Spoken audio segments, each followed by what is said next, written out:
Hello, and welcome back to Sleeping Noir. Before we begin, feel free to leave a comment and tell me where you're listening from. I love reading every single one. If you enjoy drifting into dark, chilling tales whispered through the shadows of Sleeping Noir, don't forget to like the video and subscribe to the channel. Turn on notifications so you never miss a new story. Now, get comfortable. Dim the lights if you dare. Relax your mind. Let the outside world fade away. And let's begin. Story 1. Sylvia had worked at that goddamn sweatshop for 14 years and never once missed a shift. Not when she had the flu, not when the buses stopped running right, not when her hands were cracked and bleeding from the cold. So when she didn't show up one winter morning, something sour and heavy rolled through my stomach. I called her. The line didn't even ring. That was the moment I knew I couldn't sit there and pretend it was normal. I didn't ask permission. I didn't clock out. I just left and started running. Chicago in winter doesn't forgive you. Snow hides ice like a trap. I slipped more than once, catching myself on frozen sidewalks and dirty snowbanks. The air so cold it felt sharp going into my lungs. My coat wasn't enough. My throat burned. My legs burned. All I could think was, please be fine. Please be asleep. Please be hungover. Please be anything except. The night before, she'd called me and sounded off. Her words were thick, like she'd been drinking, and she wouldn't stop talking about Ecuador, about mangrove forests, about Mom. Sylvia said we could finally learn the truth if we went there together. She called it a pilgrimage, like we were supposed to heal by stepping into the place our mother came from. She said if we could understand even a small piece of why Mom left us, maybe we could forgive her. Maybe we could move on. It sounded ridiculous, worse than ridiculous. It sounded like desperation dressed up as spirituality. There was nothing for us in Ecuador. Nothing waiting in those mangroves except mosquitoes, mud, and the memory of what our mother did. What could a forest teach us that we didn't learn the day she dropped us, her only kids, on the streets of Chicago and walked away? I didn't say any of that out loud. Sylvia had held our life together with her bare hands. She didn't need me throwing my bitterness in her face. So, I did what I always did. I rolled my eyes where she couldn't see and gave her the line that kept her going. We'll go next year, I promise. I didn't mean it. I never meant it. Year after year, Sylvia asked, and year after year, I pushed it off. I told myself I was strong. I told myself I was right. Forgiveness was a gift, and our mother didn't deserve it. Not from me, not from Sylvia, not from anyone. But as I ran through that snow, the only thing I could hear was my own voice saying those 6 little words. We'll go next year, I promise. Like I'd dangled hope in front of her just to keep her quiet. Like I'd let her carry that dream alone while I stayed comfortable inside my anger. I reached her building just after dawn. The sky was overcast and heavy, turning the tall apartment block a tired gray. I shoved through a fire exit with a busted lock and took the stairs 2 at a time. The stairwell smelled like damp concrete and old trash. I heard movement, cockroaches skittering away from my boots. My breath came out in harsh clouds. By the time I reached the 6th floor, my chest felt like it was tearing. Apartment 602. My hands were shaking so badly I could barely get the spare key into the lock. I kept telling myself I was overreacting. I kept praying my gut was wrong. The door opened. The hallway light spilled into her apartment, but inside was mostly darkness. No TV glow, no lamp, nothing. The air felt stale, like the room had been sealed. And then I saw her. Sylvia was on the floor, face down, arms and legs spread in an awkward stillness that didn't look like sleep. Her body was rigid, frozen in the place she'd fallen. What didn't make sense at first was the color of her skin. Even in that dark apartment, she looked bright. Not healthy bright, not warm, more like a dull shine, like metal that's been heated and is slowly cooling. A muted crimson glow. My mind refused to understand what my eyes were saying. I dropped to my knees beside her, calling her name like volume could pull her back. But she was gone. Later, a coroner explained it to me with the kind of eager tone that makes you hate a person on sight. He talked like he was sharing a fun fact, hands moving as he described it. Carbon monoxide, he said. The gas is greedy. It steals your blood's ability to carry oxygen. It changes the color. That's why the dead can look flushed, almost rosy, like a terrible imitation of life. Like a dying star, he said, actually smiling at his own words. I wanted to hit him. The details didn't help. Nothing helped. All it did was make it worse, because it meant Sylvia didn't even get a dramatic ending. She didn't get a fight. She didn't get a warning. She suffocated alone in a dark room after working herself into the ground for us. She died without ceremony. A hard life ending in something quick and meaningless. When we were abandoned, Chicago was overflowing with kids like us. Strays. Kids who didn't belong anywhere. The city wasn't built to save people like that. Social services didn't have enough resources to rescue their own, let alone 2 children with accents and no family and no papers anyone cared about. Sylvia refused to lie down and die anyway. She found work. A sweatshop.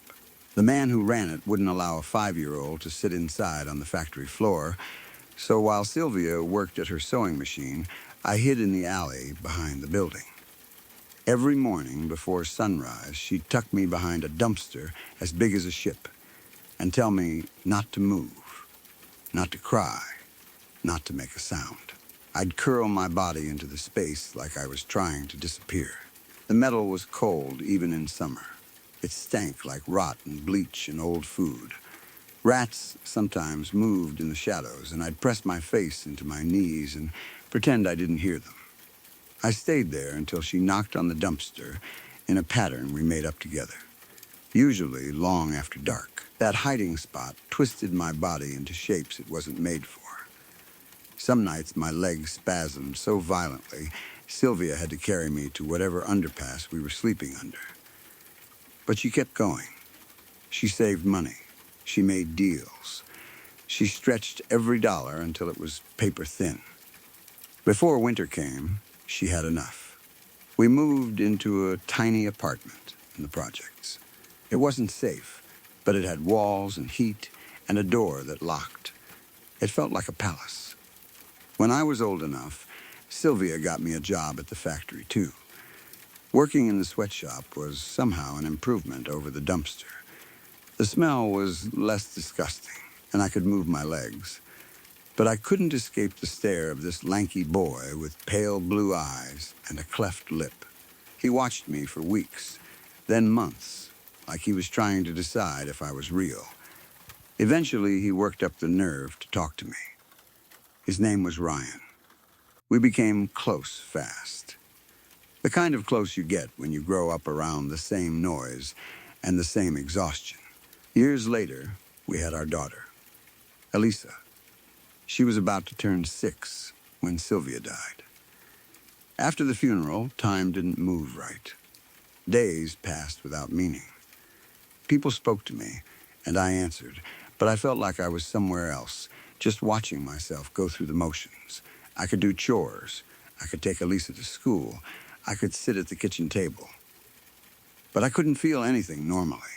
Everything was either numb or too sharp. One morning, Elisa sat at the table, stirring a bowl of soggy cereal that had lost its shape. She looked miserable. "I don't want to party this year," she said. I barely reacted.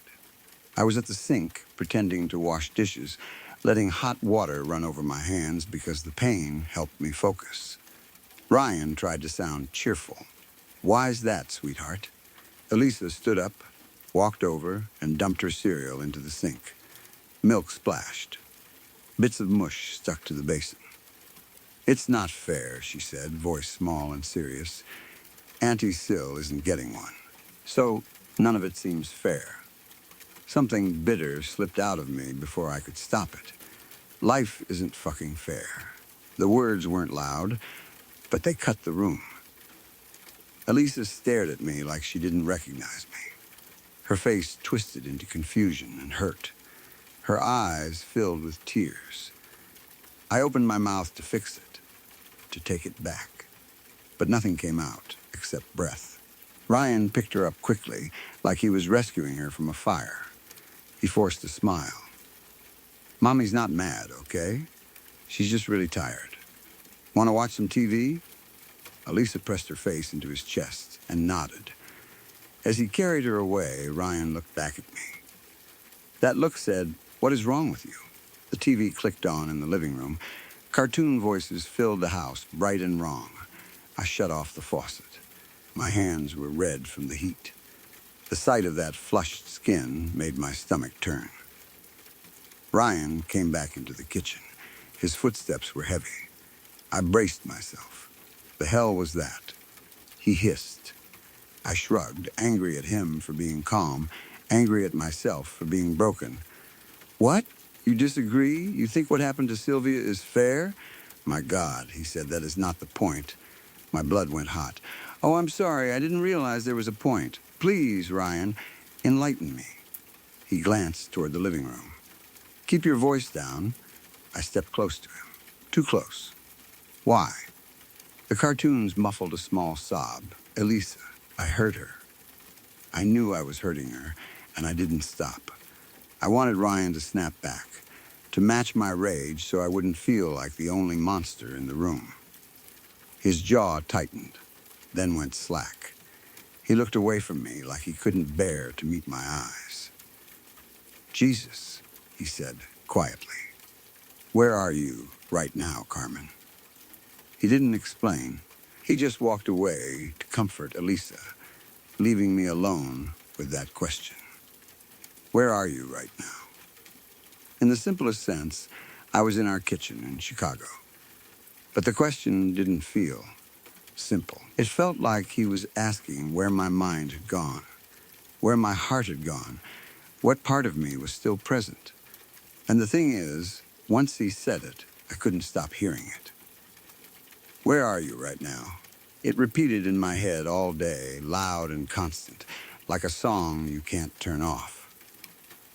Then, late that afternoon, the thought changed. Maybe I'm not where I'm supposed to be. And that was when Ecuador came back to me. Sylvia's voice on the phone, slurred and hopeful. Mangroves, communion, healing. Her begging me for years to go with her. I went to a pawn shop without telling anyone. I brought my engagement ring. It wasn't a huge diamond, half a carat, nothing flashy. But it meant something. It meant everything. They gave me $800, enough for plane tickets and a few nights in a cheap hostel if I kept it tight. I told myself I had a plan. Sylvia wasn't the only one who died from that gas leak, so there was talk of a lawsuit against the landlord. I convinced myself that money would come, that I could buy the ring back someday, that it wasn't really a sacrifice, just a temporary trade. Around midnight, I packed a backpack and moved through our apartment as quietly as I could. Ryan and Elisa were asleep on the couch together. The TV was still on low volume, throwing pale light across Ryan's closed eyelids. I watched him for a long moment, feeling a wave of guilt so strong it made my throat ache. He was going to be furious. But I couldn't sit in this grief anymore. I couldn't stand that Sylvia wanted something so badly and died without it. Going felt like the only way to apologize to her, even though she was dead. I stuck a post-it note onto Ryan's phone. Flying to Ecuador. Back in 2 days. Will text to let you know I'm safe. Then, on the sticky side, as if the paper itself needed to carry my confession, tell Elisa I love her. And I left. I landed in Quito at noon. The moment I stepped off the plane, I felt like my body didn't know how to work. The flight crew had warned us about altitude sickness. Quito sits almost 10,000 feet above sea level, but I didn't understand how fast it could hit. The sunlight felt too bright, like it was drilling into my skull. My head pounded. Each breath was a struggle. Chicago air feels thin and dirty, but this was different. The tropical air felt thick, like it had weight, like breathing through jelly. For a minute, I wanted to turn around. I wanted to go back and apologize and pretend I'd never done this. But I couldn't. I sat on a bench outside the airport and turned my phone off airplane mode. Immediately, it exploded with notifications. Missed calls, texts from Ryan. More than I could count without looking. I sent one message. Landed, I'm okay. Then I put the phone back on airplane mode before I could read the rest. I couldn't handle his anger. Not yet.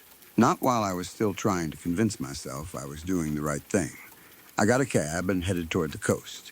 Quito is inland, and my destination wasn't.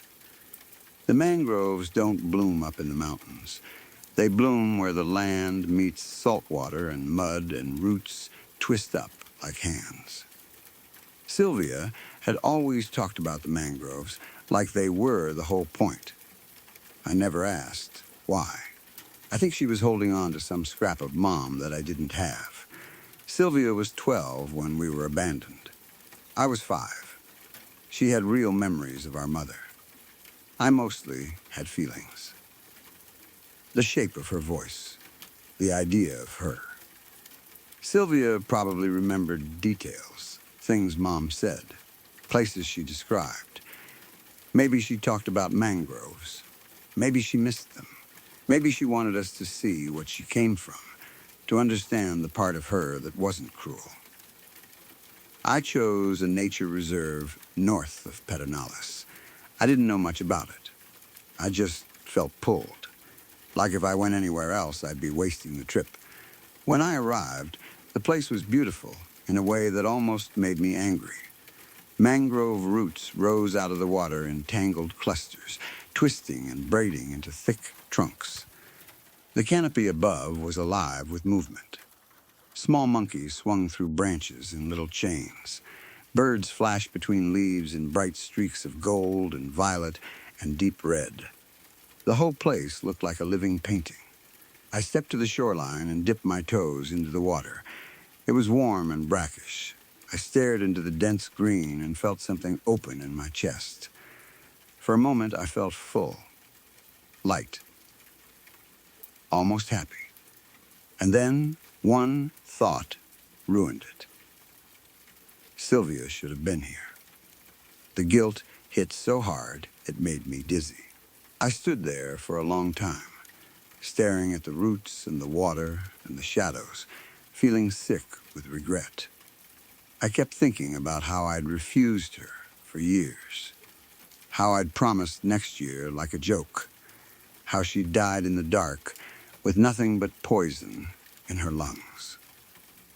That was when I saw him. At least I thought I did. Something in my peripheral vision, a man's head bobbing in the river, wet eyes watching me, gray hair hanging in strands like seaweed. For a split second, it felt completely real, like someone was half submerged and spying on me from the water. I snapped my eyes forward. Nothing. Just a stone floating on the surface, rocking slightly. No man, no eyes. I whispered, idiot, at myself and turned to leave. The nearest hostel was about an hour and a half away on foot. I had enough money for another cab, but I didn't call one. I didn't feel like I deserved comfort. I walked along the roadside under the hot sun, shoulders burning, sweat sticking to my back. The countryside was quiet in a way Chicago never is. No sirens, no constant engines, no music bleeding out of passing cars. Under normal circumstances, I would have loved the calm. But my mind was too loud. It kept throwing the same questions at me. Why are you here? What do you think you're going to get? Answers? Forgiveness? Some miracle that makes your sister's death mean something? I kept walking anyway. Then I heard footsteps behind me. A soft, steady crunch in the grass a few yards back, like someone's boot heel pressing down dry stalks. I stopped. The sound stopped. My stomach tightened. I turned around fast, ready to see a person on the road, someone who could explain it. There was no one, just empty road and rolling hills and heat shimmer. I told myself it was nothing. An animal, an echo. My brain playing tricks because I was tired. I started walking. The crunching started again. I looked over my shoulder. Still nobody. It followed me all the way to the hostel. Always just behind. Never close enough to see. Never far enough to fade away. By the time I arrived, the sun was low, and my legs ached, and my nerves felt scraped raw. All I wanted was a drink. That night is the part I can't fully explain, because my memories are broken. Not hazy, like a drunken blur, broken like someone cut pieces out and left gaps that don't connect. I remember being in a dim dive bar, sitting toward the back, drinking too fast. I remember the air being thick with sweat and alcohol and something salty underneath. I remember feeling like I couldn't stop, like if I kept drinking, I could drown the guilt for a few hours. Then a man sat down at my table. He was dressed too nicely for that bar, an indigo blazer and black pants, like he'd come from somewhere expensive and walked into the wrong place on purpose. Up close, he smelled like brine, like the ocean. The table wobbled when he leaned on it, one leg shorter than the others. He steadied my glass with 2 fingers so it wouldn't tip. A little wave of brandy touched his knuckles, and he didn't flinch. He apologized, over and over. I asked him what he was apologizing for, because I didn't know him. He said I already knew. I made him say it anyway. For Sylvia, he said, for the way she died on perfectly good air, for the way the gas messed with her mind, for the terror of her last moments, hallucinating alone in a dark apartment, for everything. I remember asking him if I had told him my story, if I'd been talking too loudly, drunk and pathetic, giving my grief away to a stranger. He said I probably had. Then he kept talking, and my focus slid away from his words and locked onto his eyes. The whites weren't still. Tiny pinpoints appeared and grew and dissolved, like film grain moving on an old screen. The rhythm was hypnotic. I couldn't stop watching. Then he said something that snapped me back. Would you like to commune with your sister? I nodded, slow and scared. After that, the memory breaks apart into pieces that don't match. I remember stumbling out of the bar behind him. I remember slipping on the doorframe and bracing for impact that never came. No fall, no pain, just a clean emptiness, like stepping into a hole that didn't belong in the world. Then I was in a van. He was driving. I don't remember seeing anyone else, but there was laughter. So much laughter. Shrill, squeaking cackles, like thousands of tiny voices packed into one throat. It sounded like wasps inside my ears. Welcome home, little leech, he said. Don't be afraid. Your baptism is overdue, but it'll be over before you know it. The van sped up. The countryside blurred past the windows. I begged him to stop, but I couldn't even hear my own voice. He wasn't watching the road anymore.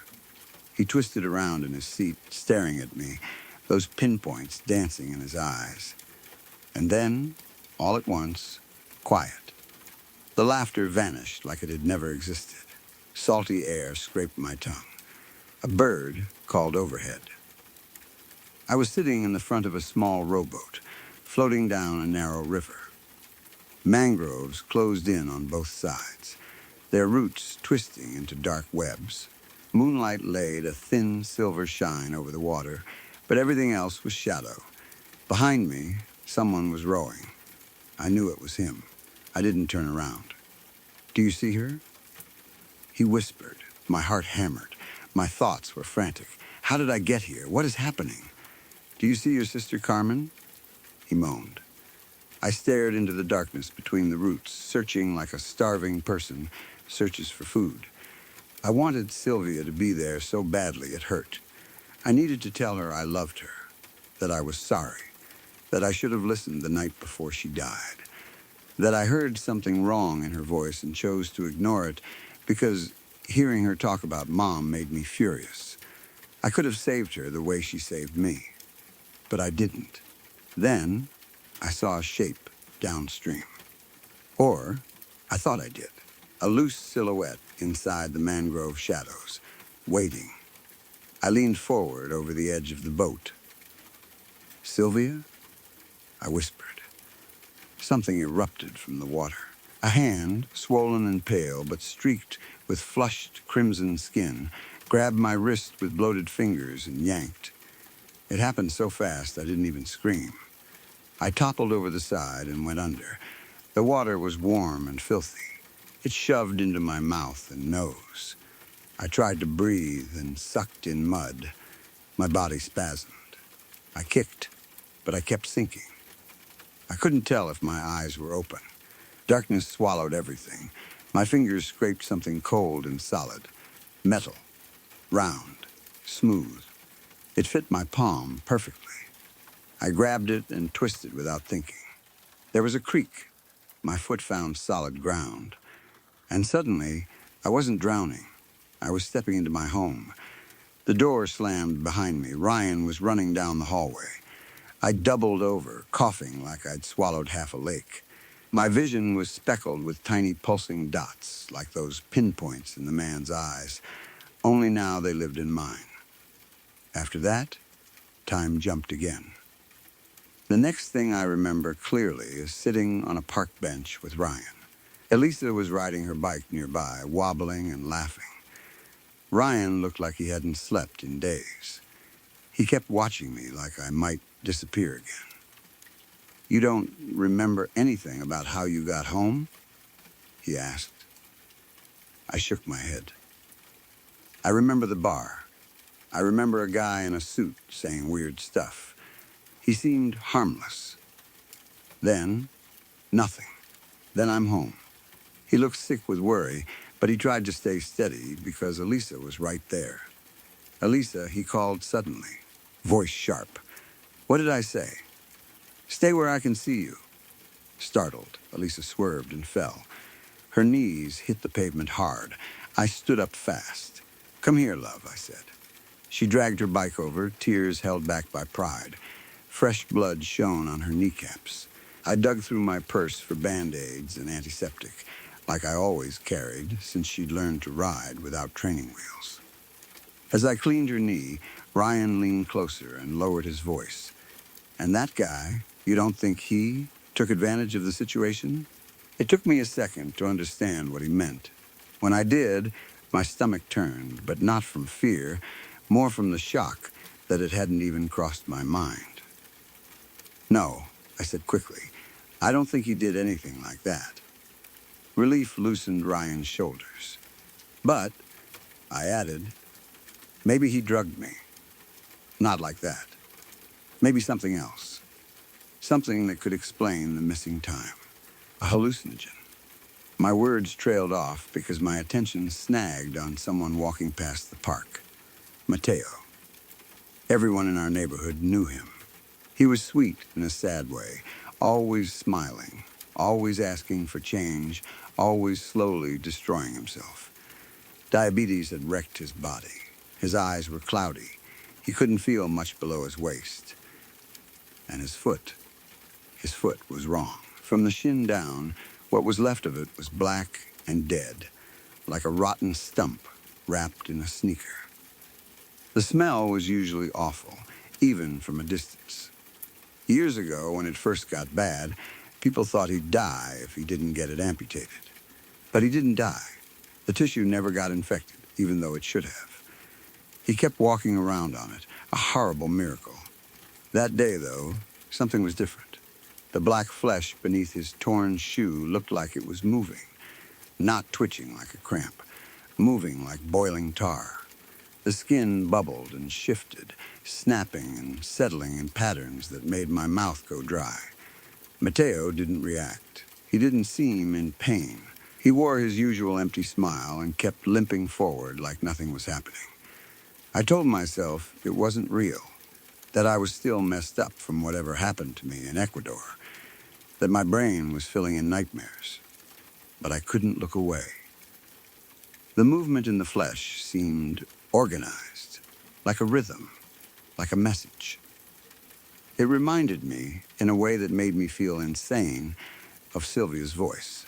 Speech is vibration, I thought. Vibration can move through anything, can't it? The idea landed in my mind and stuck like a hook. A desperate, filthy hope. What if this was what that man meant? What if communing with Sylvia wasn't about seeing her ghost in a pretty way, but about her using bodies, flesh, as a medium? My fingertips began to throb hard, like they were waking up from sleep and screaming from the blood rushing back. I wanted to touch Mateo's foot. I needed to. The urge wasn't gentle. It felt like withdrawal.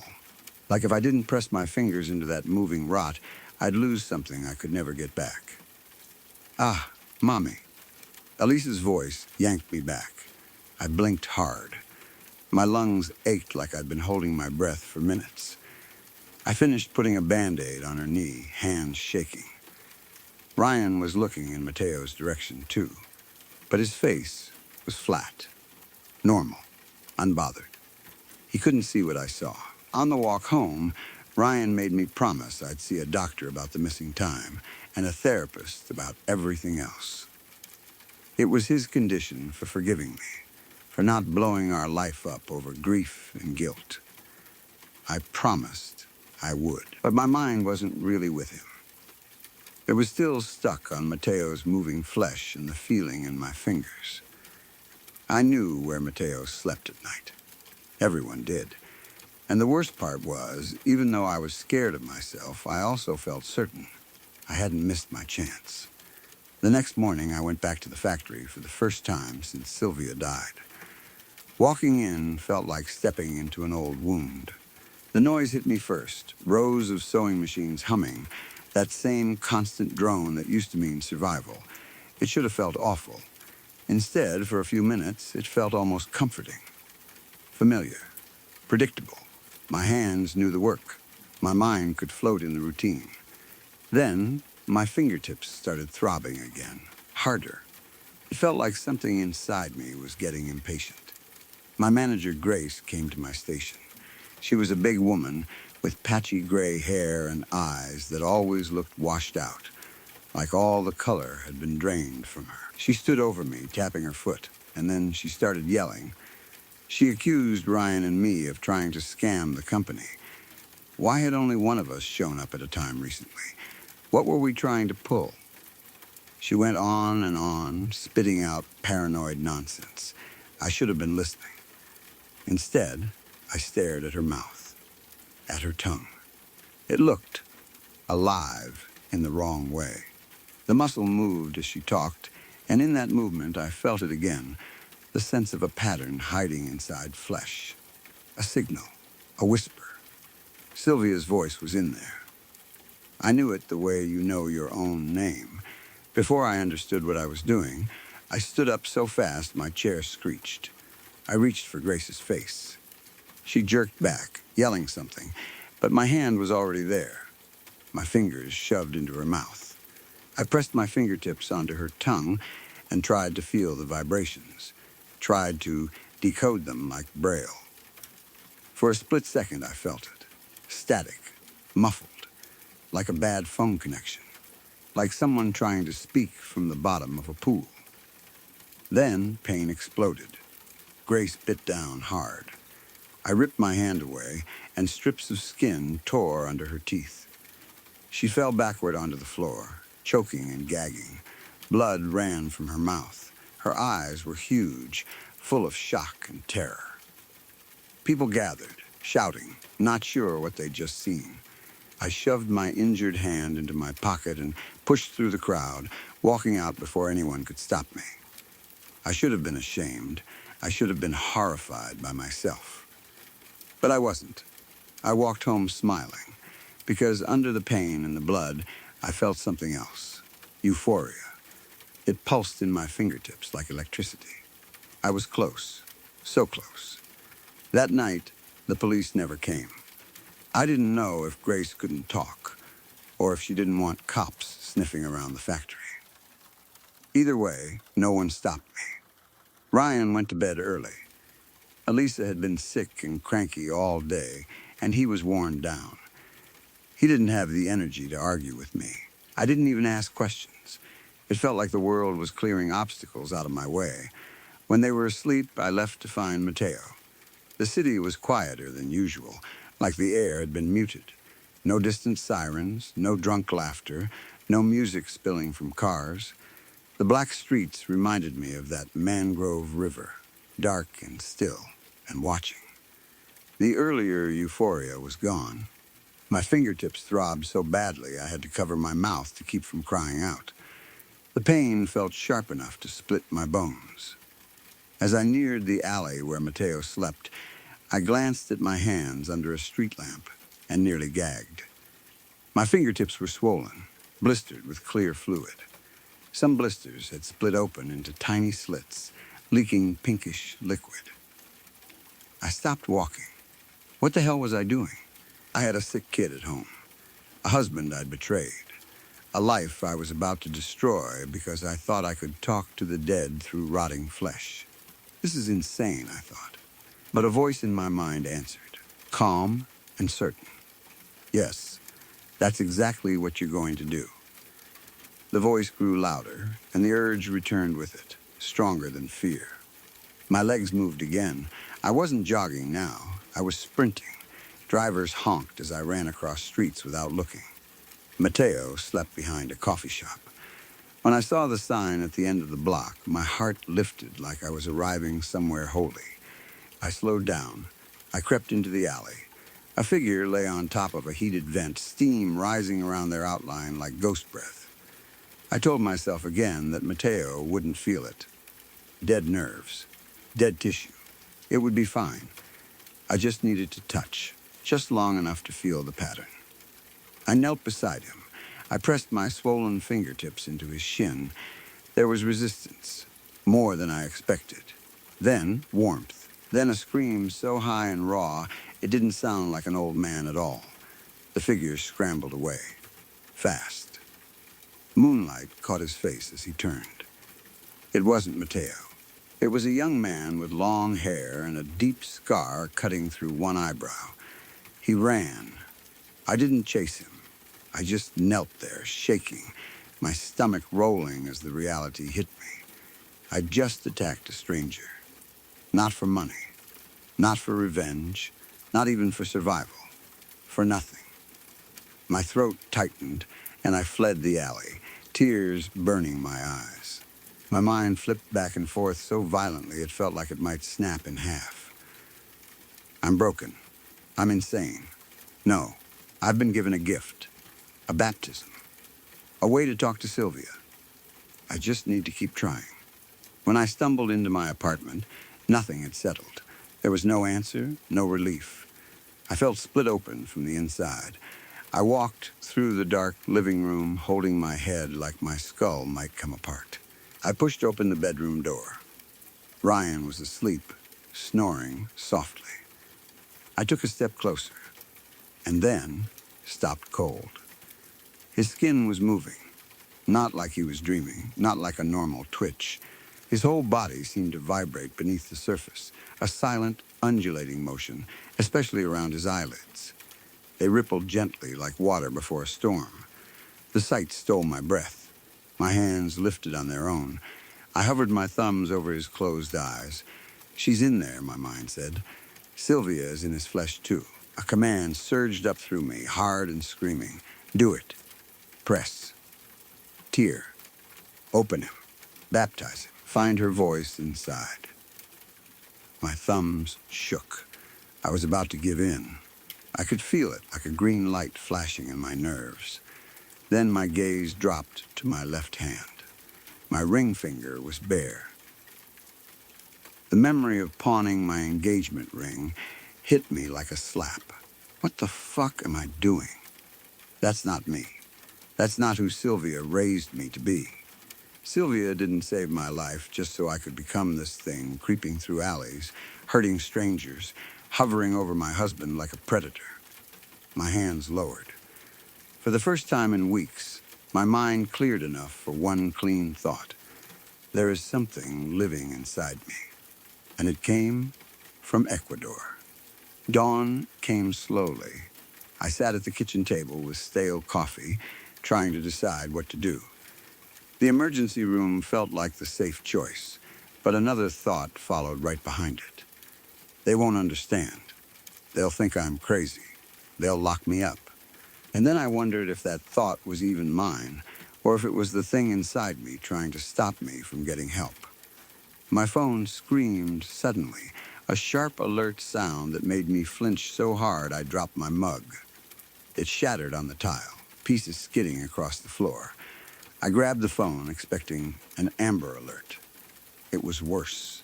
Emergency alert system. Contagious disease warning for your area until further notice.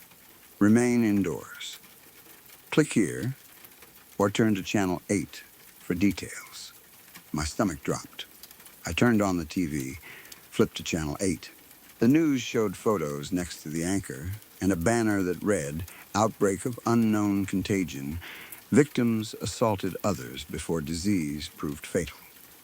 One of the photos was the young man with the scar through his eyebrow.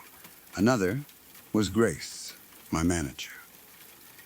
There were more faces I didn't recognize. I scrambled to unmute the TV. Originally thought to be under the influence due to their erratic behavior, the anchor said health officials are now reporting the perpetrators we're likely suffering from. Some novel rabies-like infection. Someone tugged my shirt. I turned and saw Lisa, sleepy and confused, rubbing her eyes. "When did we leave the park, Mommy?" she asked. I stared at her. "What?" "When did we leave the park?" she repeated. "We were there. Now we're here." I don't remember the in-betweens. The floor seemed to fall away under me. She had missing time. Amnesia. My eyes drifted to her knee, to the Band-Aid I'd put on at the park. My hands were damp with sweat as I peeled it back. Underneath was a small, crescent-shaped trench in her skin, a bite mark, the exact shape of my fingertip. I stood there shaking, trying not to let my face show what my mind was screaming. My mother didn't abandon Sylvia and me for no reason. She ran for a reason. She created distance between us and Ecuador, between us and her, because she knew something lived there. Something that could get into you. Something that could convince you to hurt people while telling you it was love, telling you it was grief, telling you it was healing. And now it was in me. And I'd given it to my daughter. For some reason, it didn't kill us the way it killed the others. I didn't know if that meant we were immune or if it meant we were better hosts. I didn't know which possibilities scared me more. I only knew it felt tied to blood, to family, to whatever our mother carried out of that country and tried to outrun. Elisa wrapped her arms around my leg, sensing my fear the way kids do, even when they don't understand it. She looked up at me with those pale blue eyes she got from Ryan and asked, softly, like she was asking about homework, "So, what now?" I swallowed hard and forced a smile that felt like stretching skin over broken glass. I don't know, love." My fingertips throbbed again, worse than before, and my stomach twisted with the knowledge that the pain would come for her too. "All I know is," I said, voice shaking, "whatever we do, we'll do it together." I picked her up, held her tight, and started walking toward the door without fully knowing why. Only knowing I couldn't stay still. And I won't leave your side again, I told her. Okay? She pressed her forehead against my shoulder. Promise? This time, my smile was real, even with the fear. Yes, Elisa, I said. I promise. Story 2. My neighbor moved out about 3 weeks ago. I watched him load everything into a small U-Haul, going back and forth until the place looked hollow. Then he drove away, and that was it. I didn't really know him. We nodded in the hallway sometimes, but that was the extent of it. I mostly knew him as a presence through the wall. It's an old building, thin walls, loud floors. You hear people live. You hear their TV late at night, the way they pace when they can't sleep, cabinet doors closing, a chair scraping back. After a while, it becomes background noise. You stop noticing it unless something changes. After he left, the quiet was almost startling. No muffled laughter from the TV, no footsteps, no little nighttime noises. For a few days, it was exactly what you'd expect, an empty unit and the strange calm that comes with it. Then, one night, I heard a thud from the other side of my bedroom wall. It wasn't loud, more like something being set down. But it was sudden enough that it pulled me out of that half-asleep state where you're not sure if you're dreaming or not. I remember checking the time because it felt so out of place. A little after 1:00 a.m. I told myself it was maintenance. The landlord has people in sometimes, and old buildings always need work. Maybe someone was patching something late, or moving supplies. It didn't feel like a reason to get up and investigate. But then I heard footsteps, slow, steady pacing, back and forth. If you've lived in a thin-walled place long enough, you learn patterns. You can tell when someone is walking the same route repeatedly, because the floorboards complain in the same spots. The creaks line up like a familiar song, and what I was hearing lined up almost perfectly with what I used to hear when my neighbor still lived there. Same rhythm, same pauses, same little hesitation in the middle where. One board always squeaked. At first, I honestly thought, okay, someone new moved in. Maybe they got the keys early. Maybe they're staying there quietly before the paperwork is final. It happens. The next morning I checked as casually as I could. From what I could see through the blinds and the little angle you get from the hallway, the unit looked empty. No lights. No movement near the windows. No boxes stacked up. I even knocked, just to reassure myself I wasn't imagining things. No answer. It felt slightly off, but not enough for me to spiral. I went to work. I lived my day. I told myself the building was settling. Old places pop and creak, and sometimes you hear weird thumps through the plumbing. It's annoying, but it's normal. A couple nights later, I heard something heavier. Not footsteps. Not a thud. Dragging. Slow and uneven. Like something being pulled across the floor and catching every few inches. There was a scrape, then a pause, then another scrape. It sounded like a piece of furniture being dragged without lifting it, like someone didn't care about the floor, or didn't have the strength to pick it up properly. It went on for maybe a minute, maybe 2. Time felt distorted while I listened. Then, it stopped.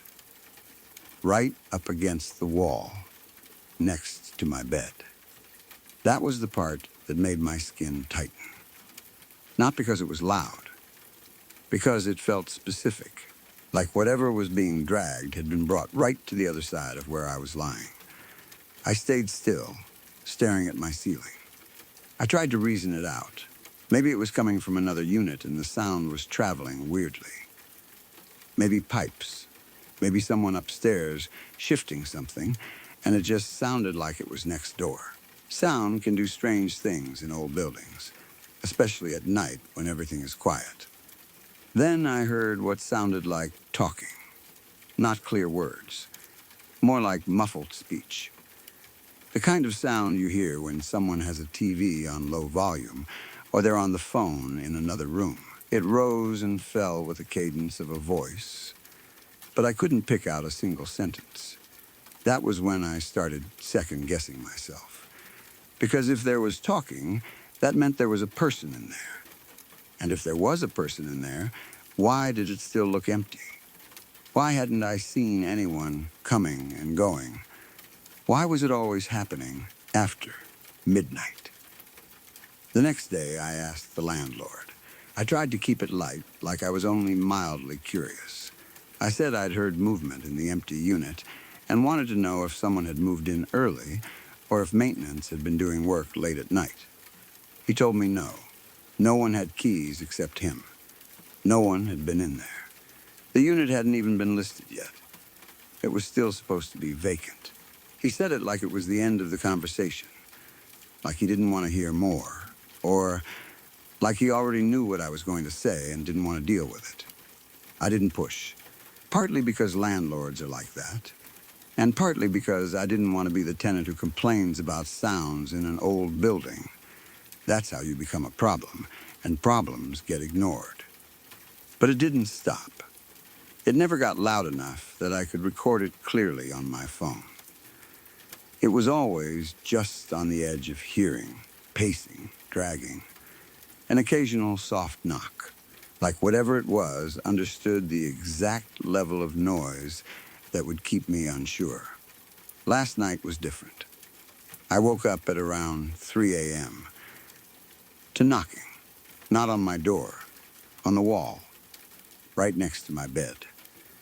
3 knocks, then a pause, then 3 more.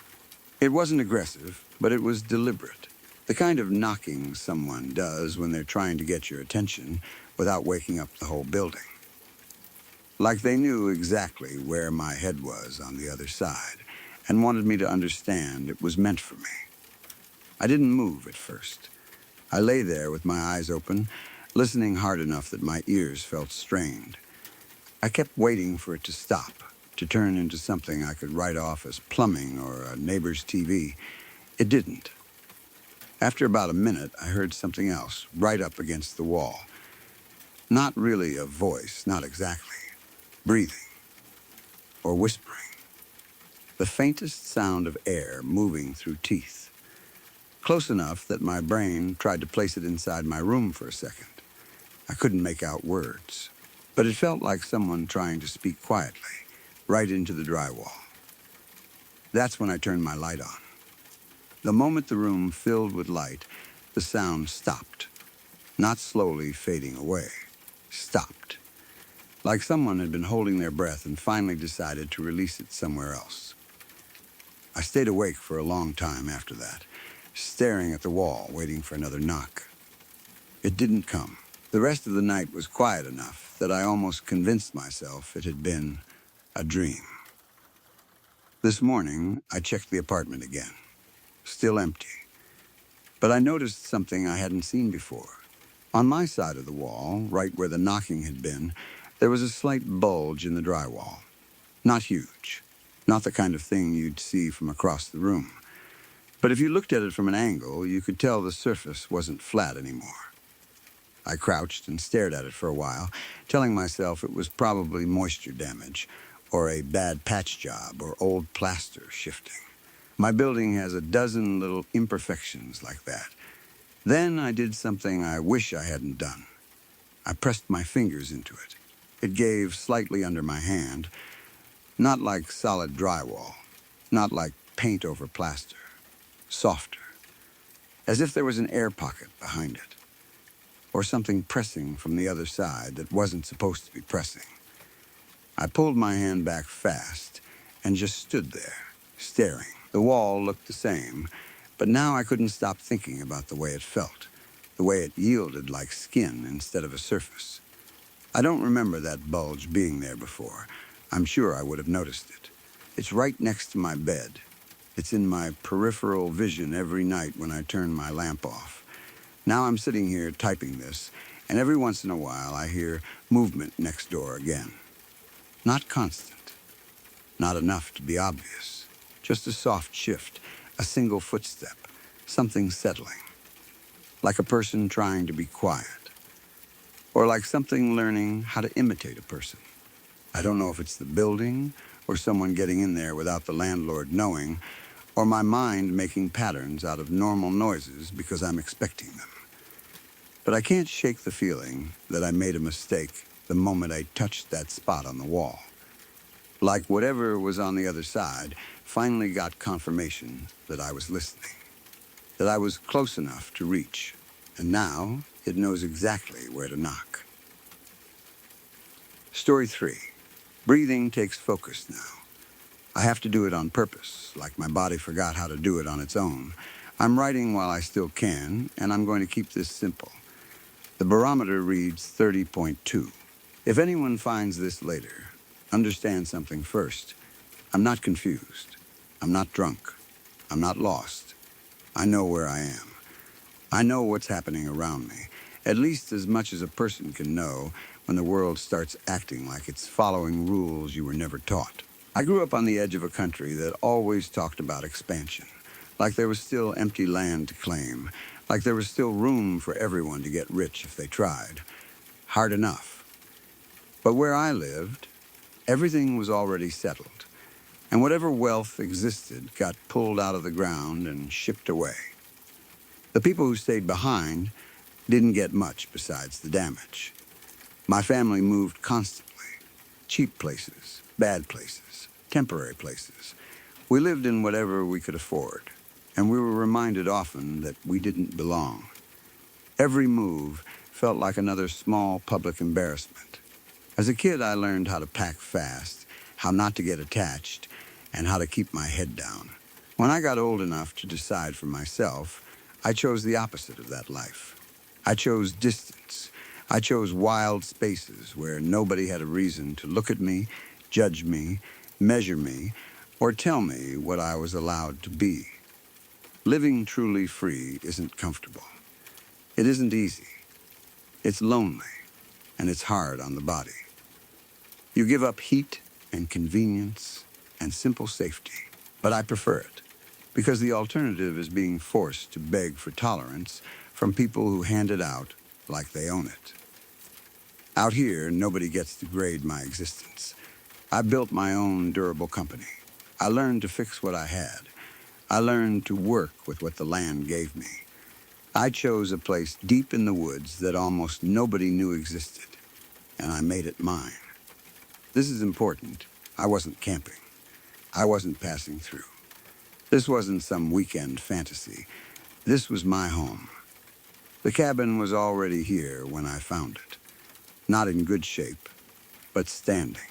Someone had lived there long ago and then left it to rot, which meant it came with the usual ghosts of old living, rusted nails, cracked boards, and forgotten objects sealed away, in the dark. One of those objects was in the attic, a box full of old applications and essays. Papers, forms, letters.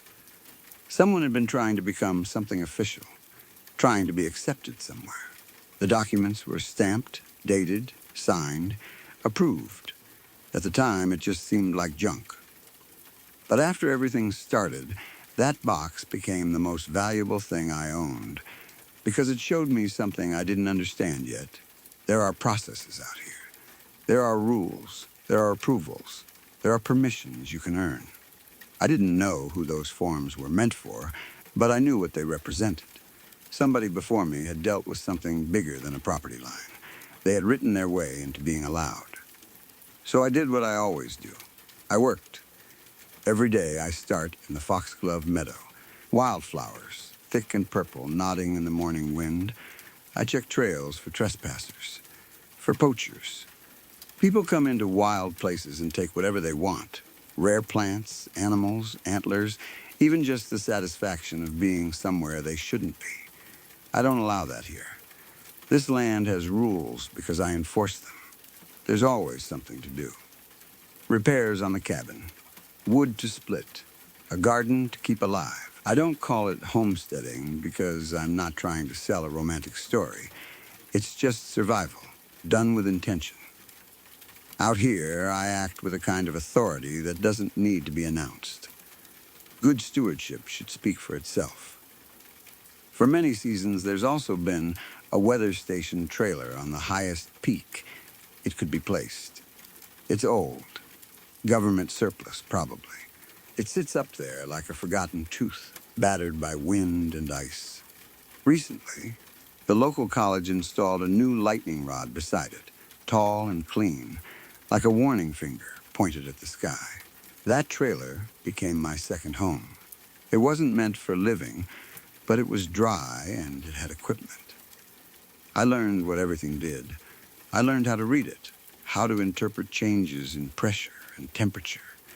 I started sleeping there more often than in the cabin, especially when storms rolled in, because up there I could see weather coming before it hit. It became my hub, my lookout, my place of control. If the land had an administrative center, that became it. And then something happened that should have been impossible. A notice appeared on the weather station door, not nailed up like a prank, not blown there by chance. It was placed neatly, like it belonged, like someone had authority to put it there. The paper was old and weathered, but the message was clear enough. It said in plain terms that there would be a gathering far above the timberline. It said the attendants preferred to be the only ones drawing the local lightning. It said my equipment was inviting weather that didn't belong to me. It said removing it all would be in my own best interest before the next storm that mattered. And then it said something that turned my stomach cold when I read it the first time. Be ready to explain your non-compliance to avoid an injunction to change your zoning to uninhabitable. That wasn't the language of hikers or hunters. That wasn't a threat from a neighbor. It sounded like a government notice, except no government I know talks about zoning a mountainside into uninhabitable like it's a punishment. It was as if the land itself had an office, and I'd received a warning letter. After that, I started spending almost all my time at the station. I slept there. I watched the forecasts. I watched the barometer like it was a heartbeat. I wrote lists and plans. I charted my progress. And I started writing my own report. Not because I thought a piece of paper could stop a storm, but because the old applications in the attic had shown me that arguments matter to whoever runs this place. Reasoning matters. Effort matters. Proper format matters. So I wrote as if I was being evaluated. I wrote about my work, my improvements, the garden, the trail maintenance, the prevention of poaching, the way I kept the land intact instead of stripping it. I wrote about stewardship and responsibility and intent. I wrote with clean sentences and solid logic. I wrote as if a stamp and a signature were waiting at the bottom, just like on the documents from the attic. I took pride in it. I took pride in everything I'd done out here. I'd walked every inch of these hills and acted like I belonged because I did. I'd staked my claim with labor instead of money. I slept under the lightning rod because I believed the warning was just a warning, a way to scare me into leaving. I believed that if I could justify myself, I would be allowed to stay, the same way I'd been allowed to stay through every hard season before. Then the forecast changed. The reports started talking about an ice storm, thunderheads, a storm system that shouldn't behave the way it was predicted to behave, the kind of weather that people call historic after it destroys things. I marked the date like it was an appointment. I sat in the station's dim light and drank a little smoked wild turkey in the dark. I listened to the wind rise. I watched the barometer. I did something I didn't plan to do, something superstitious, something that makes me feel stupid even now. I took off my bolo tie and hung it from the lightning rod like a talisman, like an offering, like a handshake. I told myself it was just a joke. I told myself I was relaxing. Then I saw a flashlight moving up toward the station. The beam bobbed strangely, not steady like an adult holding it. It moved in short, uneven arcs, like a child carrying something too heavy. I felt my fear try to rise, and I forced it down with an easy lie. You're tired. You've been drinking. You're imagining things. I went outside to confront whoever it was. A metallic tapping sound gave away their location. It wasn't the crunch of boots on rock. It wasn't a branch snapping. It was metal on metal, like a tool striking a pole. I aimed my own light and called out, "Why are you here?" From the darkness, a small old voice answered, dry and annoyed like I'd interrupted him. "Can't have you inviting the lightning here," the voice said. "This has got to come down. This ain't the place for your nonsense." It had been a long time since anyone spoke to me directly like that. Out here, most people avoid each other. The voice reminded me of millwrights I used to know when I made money scrapping freight cars. Men who show up, do the work, and don't waste words. My beam caught a glint of metal. I saw the shape of a person, short and narrow, his posture bent forward like he was reaching into his belt for tools. Something in me snapped into anger. This was my place, my rod, my station, my land. I moved to grab him. The next thing I remember is sound. One sound, ringing out and multiplying so fast it seemed to stretch the air itself. Not a gunshot, not thunder. Something sharper, more sudden, like a bell struck right beside my skull. Then I was on my knees, alone, clutching my head, the last of my own scream fading out of my throat like I'd been yelling for a long time without realizing it. The wind was colder now. The storm had arrived. At dawn, after the hail eased, I went outside to check damage. I expected broken equipment, maybe a snapped rod, maybe the trailer door torn loose. I expected a normal aftermath. Instead, the weather itself was wrong. Fog moved through the trees in thick sections, but it didn't behave like fog. It sat in low places, like heavy spilled liquid. It piled up dense and smooth, almost like dry ice. The air felt layered, striated, like different atmospheres were occupying the same space and refusing to mix. Sound behaved the same way. I would walk into a pocket of stillness so complete it felt like going underwater. No wind, no birds, no distant branches. Just nothing. Then I'd take 3 steps and hit a wall of noise, howling wind, rattling limbs, the storm raging so hard it shoved my body sideways. It wasn't gradual. It was like crossing a border. The fog made those borders hard to see, and I started to notice wildlife avoiding certain areas entirely. A deer stood at the edge of a low fog bank and refused to step into it, even when I approached. Birds landed high and then lifted off again as if something below was wrong. I had a sudden, stupid thought that wouldn't leave my head. The air in those fog pockets doesn't support life. So I kept moving. I didn't stop too long in any one place, because I couldn't shake the feeling that if I stood in the wrong section of fog for too long, I'd drown without water. A droning started too.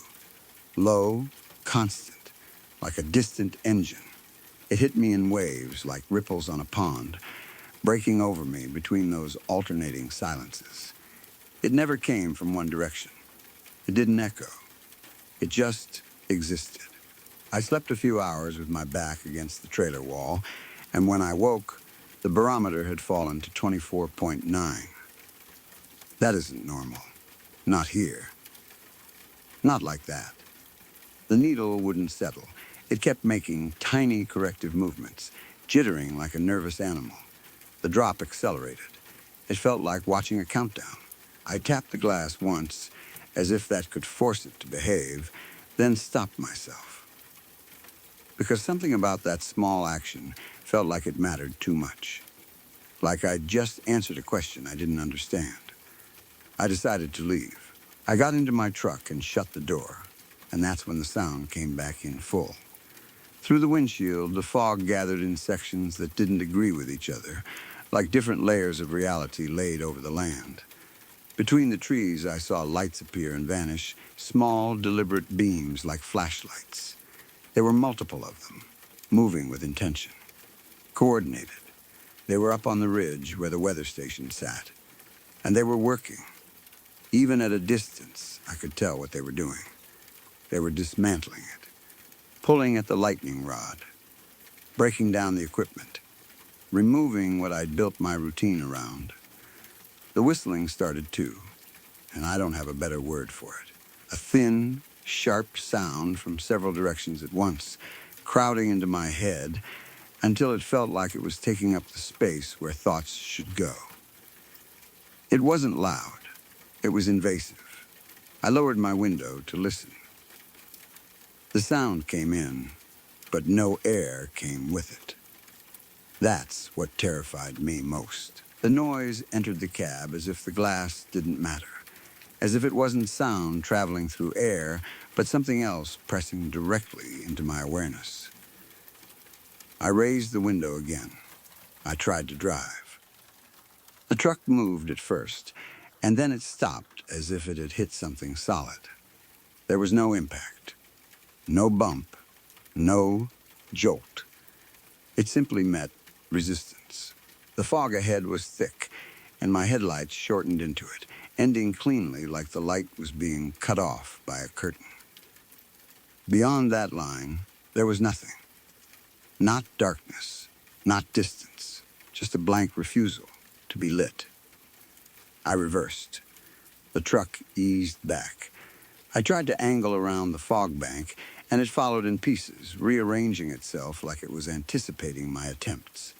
In the woods, the small light bearers kept moving. More appeared. The number grew steadily. They were closing in, or maybe they were simply gathering, and it only looked like they were closing in because I was the center of the area they were claiming. The droning thickened until it filled the cab. It didn't sound like one tone anymore. It sounded layered, like many notes stacked together, vibrating the inside of my skull. The barometer dropped again. I shut off the engine because the idea of burning fuel while I sat trapped felt insulting. I will remain here until I understand what is required of me, or until the matter resolves itself. The documents from the attic mattered. They were all stamped, all accepted. Someone had been granted permission before. There is precedent. That should matter. The flashlights in the woods are many now. They are close enough that I can see them through gaps between trees. They pause and resume like they're marking time. The droning is so intense now that it makes it hard to keep my thoughts straight, like it's pushing everything else out. My commitment should have been enough. It was always enough before. Work hard, keep your head down, don't take what isn't yours, maintain what you claim. That was the deal I thought I'd made with the world. But whatever is out there doesn't care about that deal. It doesn't recognize my work as a claim. It recognizes me as a problem. I don't think it's going to allow my presence here any longer. I regret that I won't be able to finish my application. That sentence sounds insane, but it's the closest thing I have to the truth. I should have started sooner. I should have filed whatever paperwork you file with whatever force actually governs this place. I should have respected the notice more than I did. Breathing is getting harder. It takes full attention. The air feels thinner in the cab, like it's being taken away slowly, like the outside is changing the rules and the inside is being forced to match. The barometer is 18.8. Story 4. I've got a good one for you. It's a long read, but I need to tell it the way it happened, because this is one of the only things from my childhood that still makes my stomach drop even now. I was about 10 or 11 when it started. My mom, my brothers, and I were living in tribal housing in Rabbit Ridge in Keeshina, Wisconsin. If you know the area, you know what I mean when I say it was quiet in a very particular way. Not peaceful, exactly. Just quiet enough that small noises felt bigger than they should, and nights had this weight to them. One evening, my mom and my brothers were heading to my grandma's for a few hours. They asked if I wanted to come with. I said no. I can't even tell you why. I wasn't mad at anyone or trying to prove anything. I just wanted to stay home. I wanted the house to myself, the TV to myself, the snacks to myself. At that age, being alone for the first time feels like freedom. So they left, and it was just me in the house. At first, it was normal. I remember being in the living room, planted in front of the TV, watching American Dad. I can still picture the colors and the way the voices filled the room. It felt like a normal night where nothing bad could happen, because it was still early and everything was familiar. Then I heard a tapping noise. At first I ignored it. Houses make noises, pipes, vents, the settling of wood, but this wasn't one of those random creaks. It was steady, a tap, then another, then another. It kept going long enough that I realized it wasn't going to stop on its own. I listened for a while, trying to figure out where it was coming from. The sound didn't seem far. It was inside the house, not outside. It wasn't on the roof. It wasn't the windows. It felt like it was right there with me, hiding behind the regular noise of the TV. After maybe 5 minutes, I couldn't take it anymore. I turned the volume down and just sat still, letting my ears focus. That's when it clicked. The tapping was coming from the corner of the living room. My mom had a drum set up over there. Not some fancy stage setup, just a basic kit she kept in the corner. It wasn't something she used all the time, but it was always there, and to me, it was just another piece of furniture. I'd walk past it without thinking. Now, in a quiet house, it suddenly didn't feel like furniture at all. I got up and walked over to it, slow and careful, like if I moved too fast, I'd scare away whatever was making the sound. My first thought was a mouse or some kind of animal. Rabbit Ridge had its share of that. An animal could have gotten into something, or maybe something was stuck in one of the drums. I leaned down and looked closely. The tapping happened again. And then I saw it. The surface of one of the drums rippled slightly, like something had pushed from the inside. Not a big movement, not like someone had punched it, just a small, clear ripple across the drumhead, right after the tapping sound. I stared at it for a second, waiting for my brain to come up with a normal explanation. My eyes scanned the drum. Nothing was on top of it. Nothing visible was inside it. No mouse tail, no bug, no shadow. But the tapping kept happening, and every time it did, the drumhead moved. I got scared, but it wasn't pure fear yet. It was that mix you get as a kid when something is wrong but also exciting. Curiosity gets in before your instincts fully catch up. So I did something I still regret. I reached out and tapped the drum with my fingers. Immediately, it tapped back. Not delayed, not like the drum was bouncing from my touch. It was a second, separate hit, like a reply. Like something inside the drum understood what I'd just done and answered me. I froze. My hand hovered above the drumhead. Then I tapped it again, a little harder. It hit back just as hard. That's when my curiosity really grabbed me, and I started testing it like a stupid little science project. Tap. Response. Tap. Response. Like we were playing a game, I did it 5 or 6 times. It responded every time. The thing is, the responses weren't random. They felt intentional, like it was matching my strength, like it was paying attention. I remember standing there in the corner of the living room with the TV turned low behind me, my whole focus locked on that drum. I started to feel like I wasn't alone anymore, even though I couldn't see anything. It was like the air around me got tighter, like the room had shifted into a different mood. I wanted to keep going, but something deep in me started screaming that I shouldn't. I can't describe it better than that. It wasn't a thought. It was a body feeling. Like when you get too close to the edge of something and your legs want to back up, even if your brain is curious. So I tapped the drum one more time. Nothing. No response. I waited. My heart was already beating faster.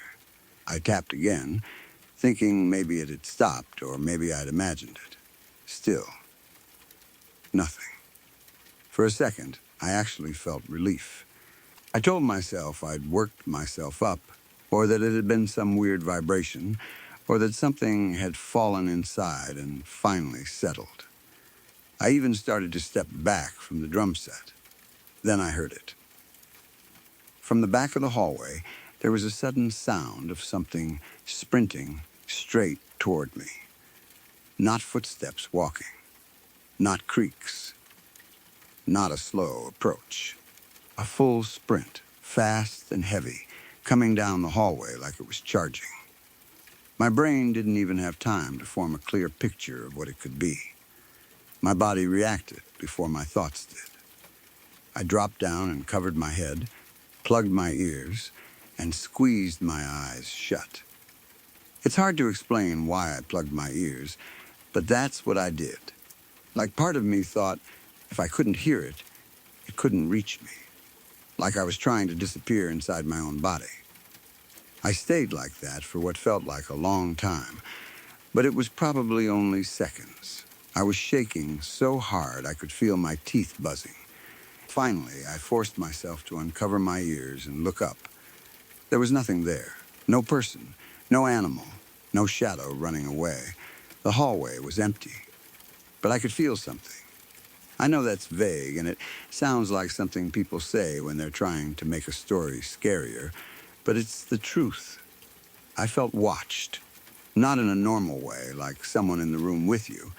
More like the room itself had attention. Like something had leaned in close without needing a body. It felt wrong. It felt evil.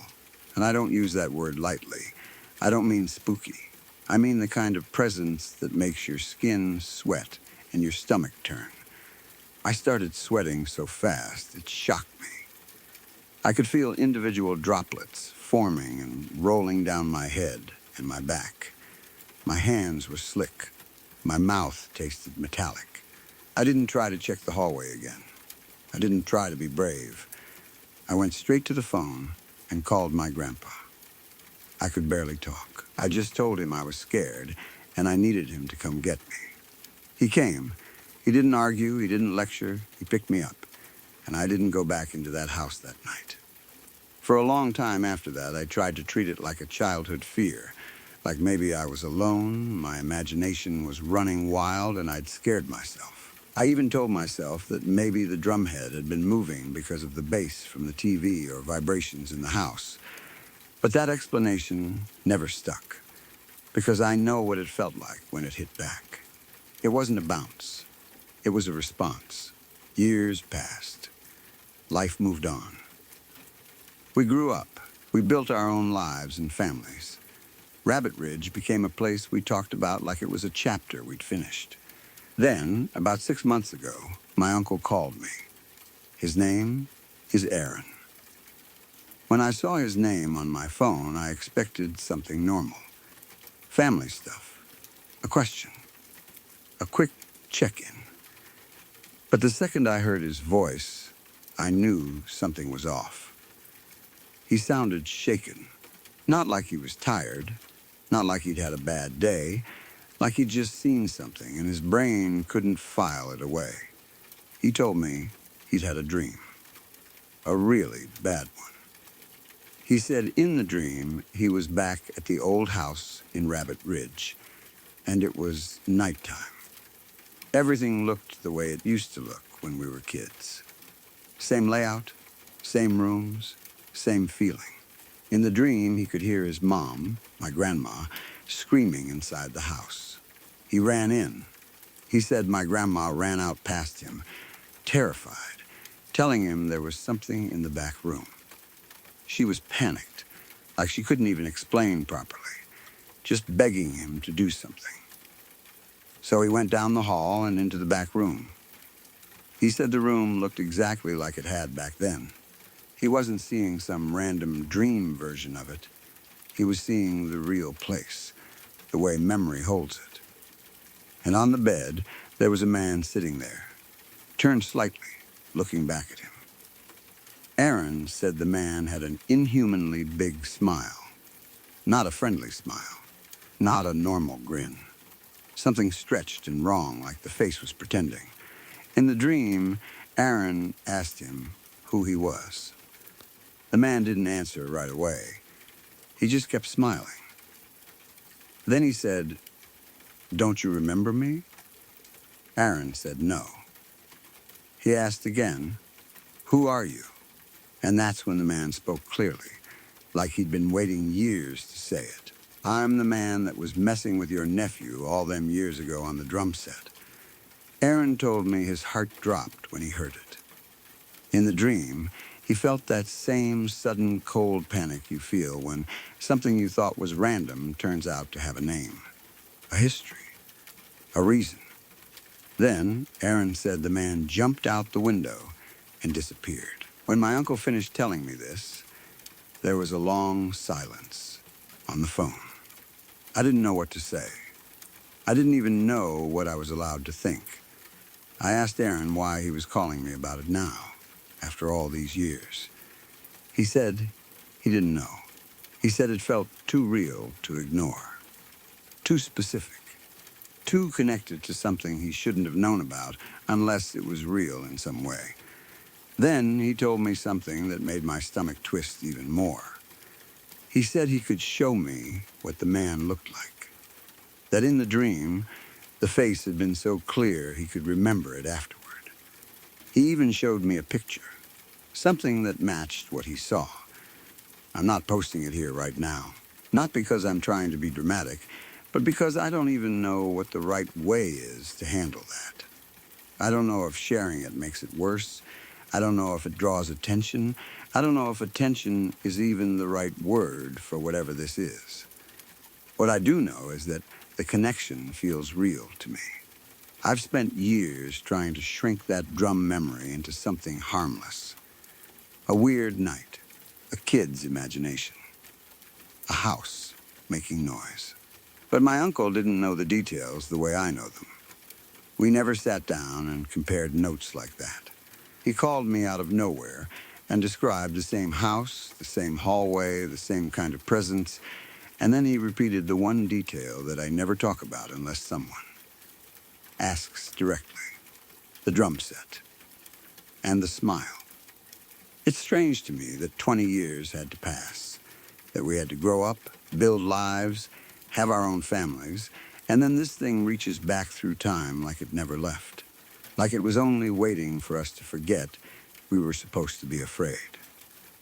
Even now, writing this, I keep thinking about the moment after the hallway sprint, the moment I opened my eyes and saw nothing, but still felt watched. Because that's the part people don't understand when you tell them something like this. They think the fear comes from what you see. Sometimes the fear comes from what doesn't need to show itself at all. Story 5. The village had an agreement. Nobody would ever speak about the 13th child. Out loud, people acted like the number stopped at 12. They used it like a wall, a clean, safe edge to the world. But every mother in Shafford counted to 14 in secret anyway. My mother was not a gentle person. She was the kind of woman who felt built out of sharp things: acid, fire, twisted wire. She didn't soften with age the way some people do.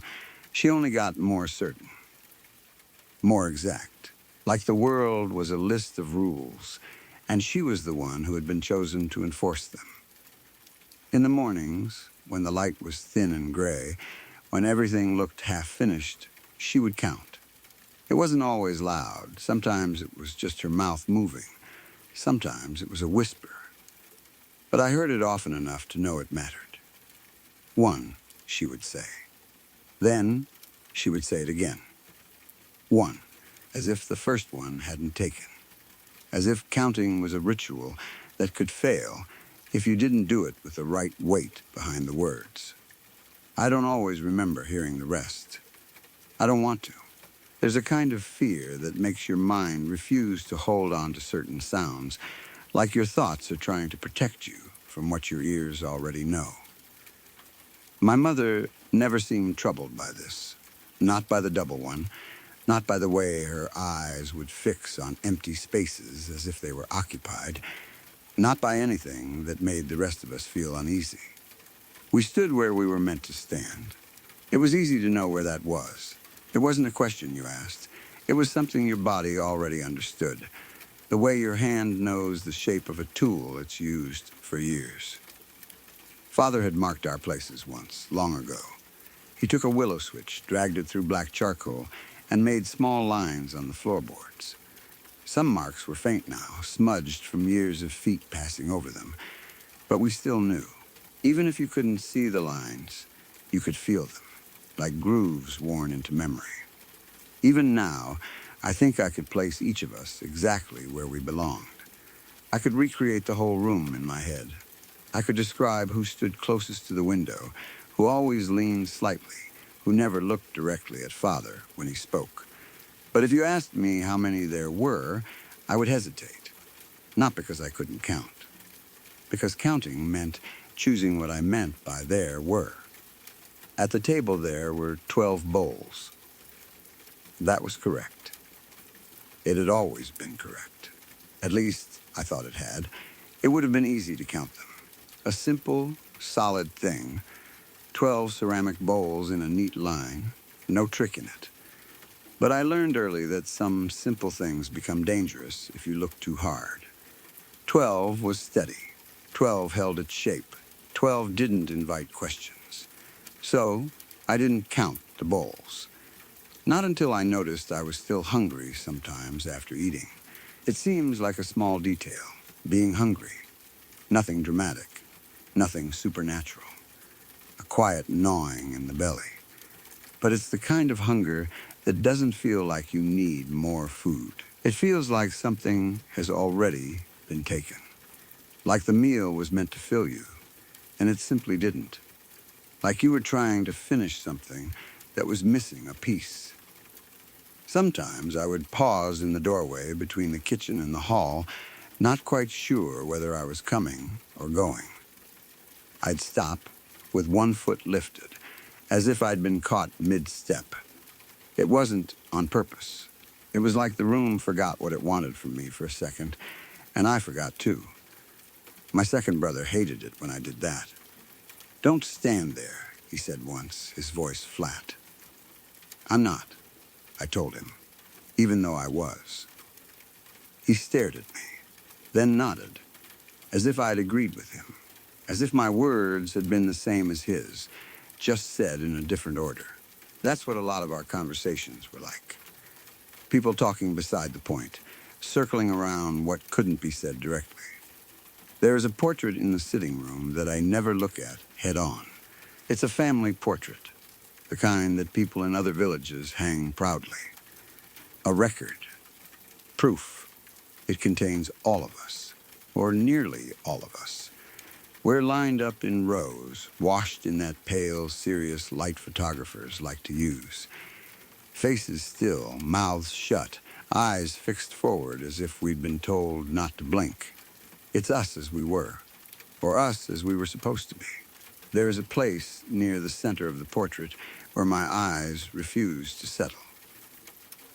If I look too quickly, I think I see a hand. Not a full body, not a face, just a hand, half visible in the space where it shouldn't be. Like someone was reaching in from behind the photograph, like the picture had captured something the photographer didn't see. The spot feels slippery when I look at it, and also coarse, like sand on skin. It's hard to explain, but the sensation is so real I sometimes have to look away and blink hard, as if my eyes have been rubbed. After the first time I noticed it, I stopped looking at the portrait directly. I learned to glance around it, like you do when you don't want to make eye contact with someone who frightens you. They seem to prefer it that way. My seventh sister kept a diary for a while. It was a small leather book, the edges darkened from sweat and constant handling. She hid it badly, which made me think part of her wanted it to be found. I remember finding it, though I couldn't tell you exactly when. Time in our house didn't move the way it did in other places.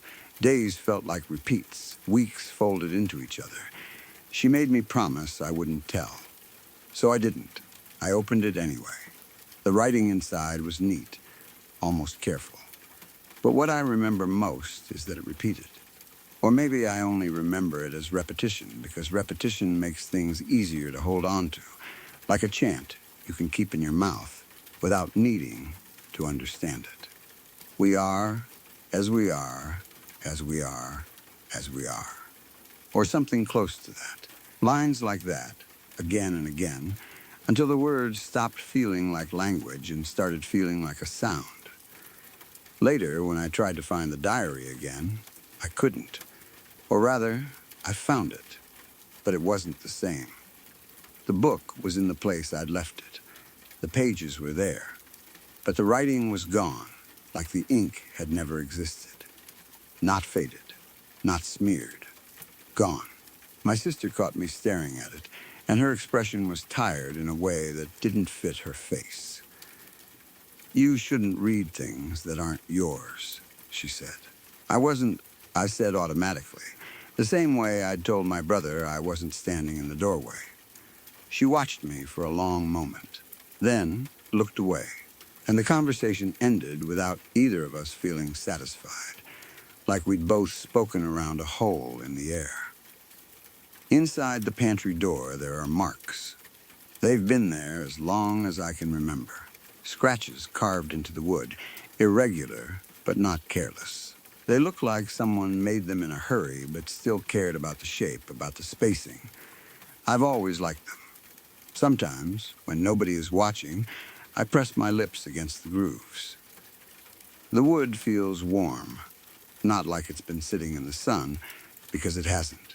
Warm like someone has just breathed against it. It makes me feel less alone for reasons I don't want to examine. I tried to count the marks once. I don't recommend it. The numbers don't behave. They don't settle into order. I'll get halfway through and realize I don't remember starting. I'll think I'm on 7 and suddenly be on 11. I'll think I've finished and feel this sharp sense of interruption, like stopping is rude, like I've walked away mid-conversation. When I stopped, I felt like I should apologize. To whom, I couldn't say. Maybe to my mother's 11th son. Or maybe to the space where the 13th child would have been if we allowed ourselves to speak in straight lines. The village gathers sometimes in the square. It's a pleasant ritual. People stand close enough to feel each other's body heat and far enough apart that they don't have to acknowledge it. Children play in the open areas. Adults talk about crops, weather, repairs, safe topics that keep their mouths busy. There is a place in the square where I am usually not. And that is how I know it is mine. It's like an empty chair in a room. Nobody sits in it, but everyone leaves space for it. If someone drifts too close, they move away without thinking. The space stays open like a wound that never closes. This morning, the sky was new and heavy, gray with the promise of rain.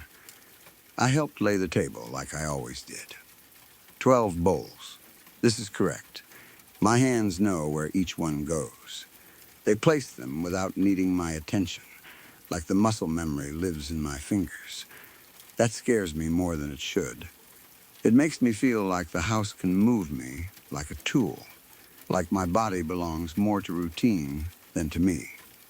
I set down the final bowl, and I did not feel finished. That sensation came sharp and clear, like a wrong note in a familiar song. I stood there, staring at the table, waiting for the sense of completion to arrive. It didn't, so I counted them again. Slower. 1, 2, 3. It seemed to come out differently. I can't explain how it was different without making it sound ridiculous. The bowls didn't change shape. They didn't multiply in front of me. But the count felt wrong in my mouth, like the numbers didn't attach to the objects the way they should, like there was something between the bowls that my mind kept brushing against. "Are you done?" my mother asked. I flinched and looked up. "Yes," I said. Or I think I said yes. The sound came out of my mouth, but it didn't feel like it belonged to me. My mother's gaze didn't land on my face.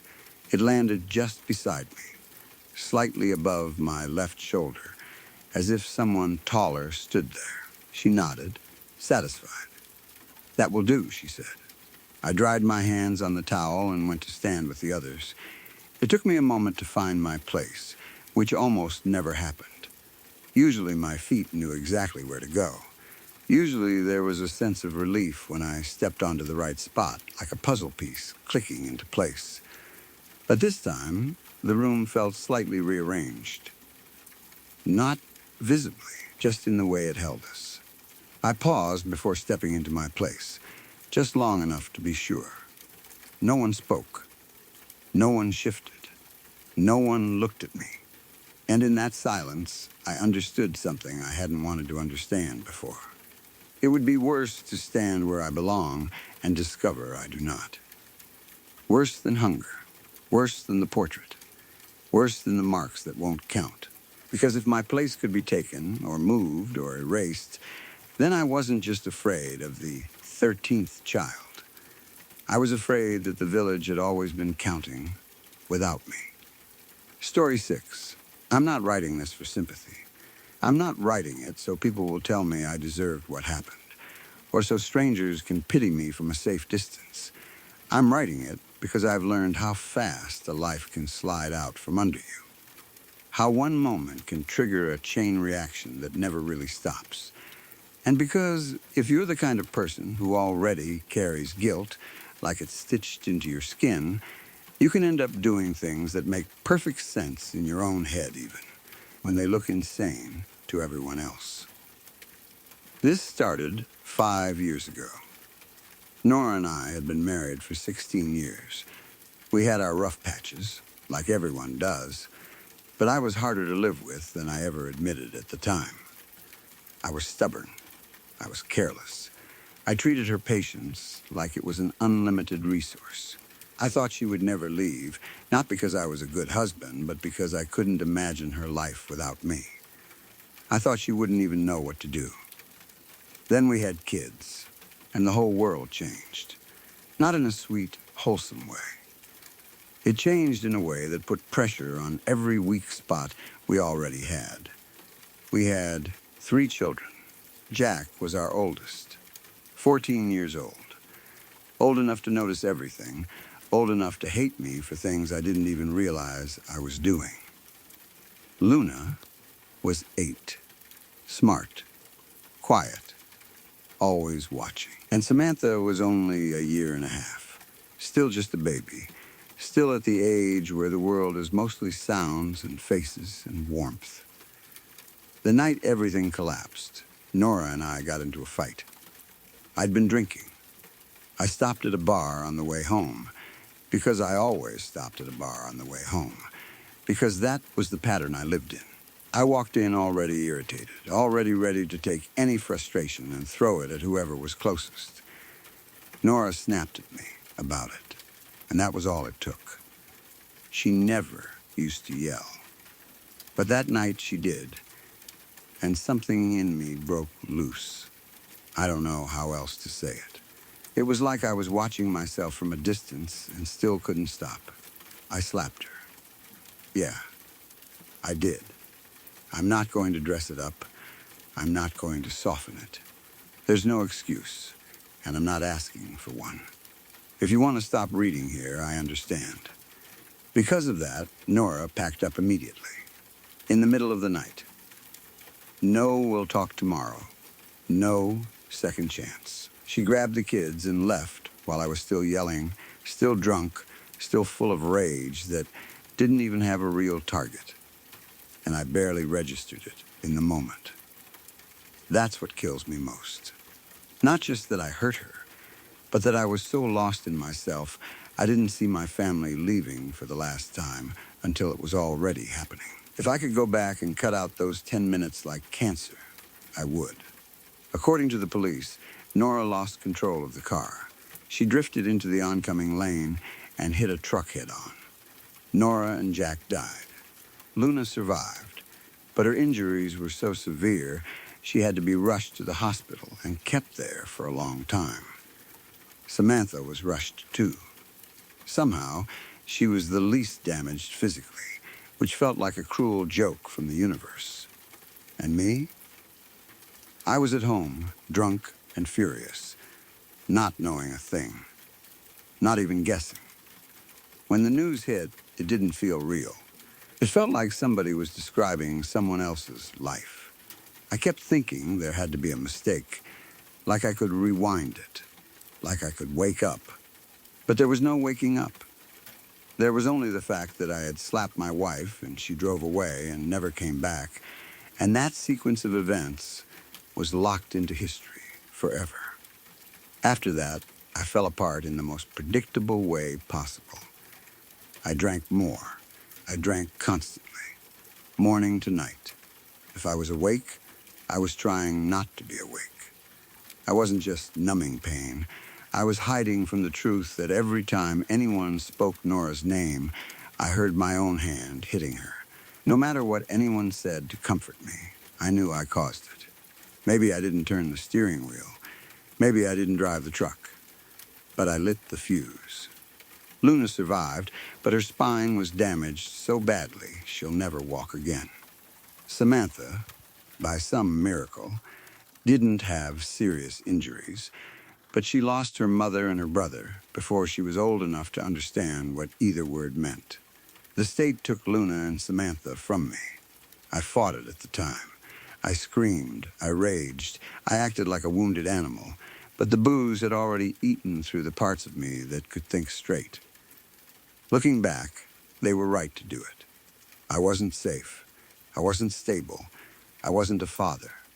Nora's sister took them in. She gave them a real home. Structure, care, the kind of steady support Luna would need for the rest of her life.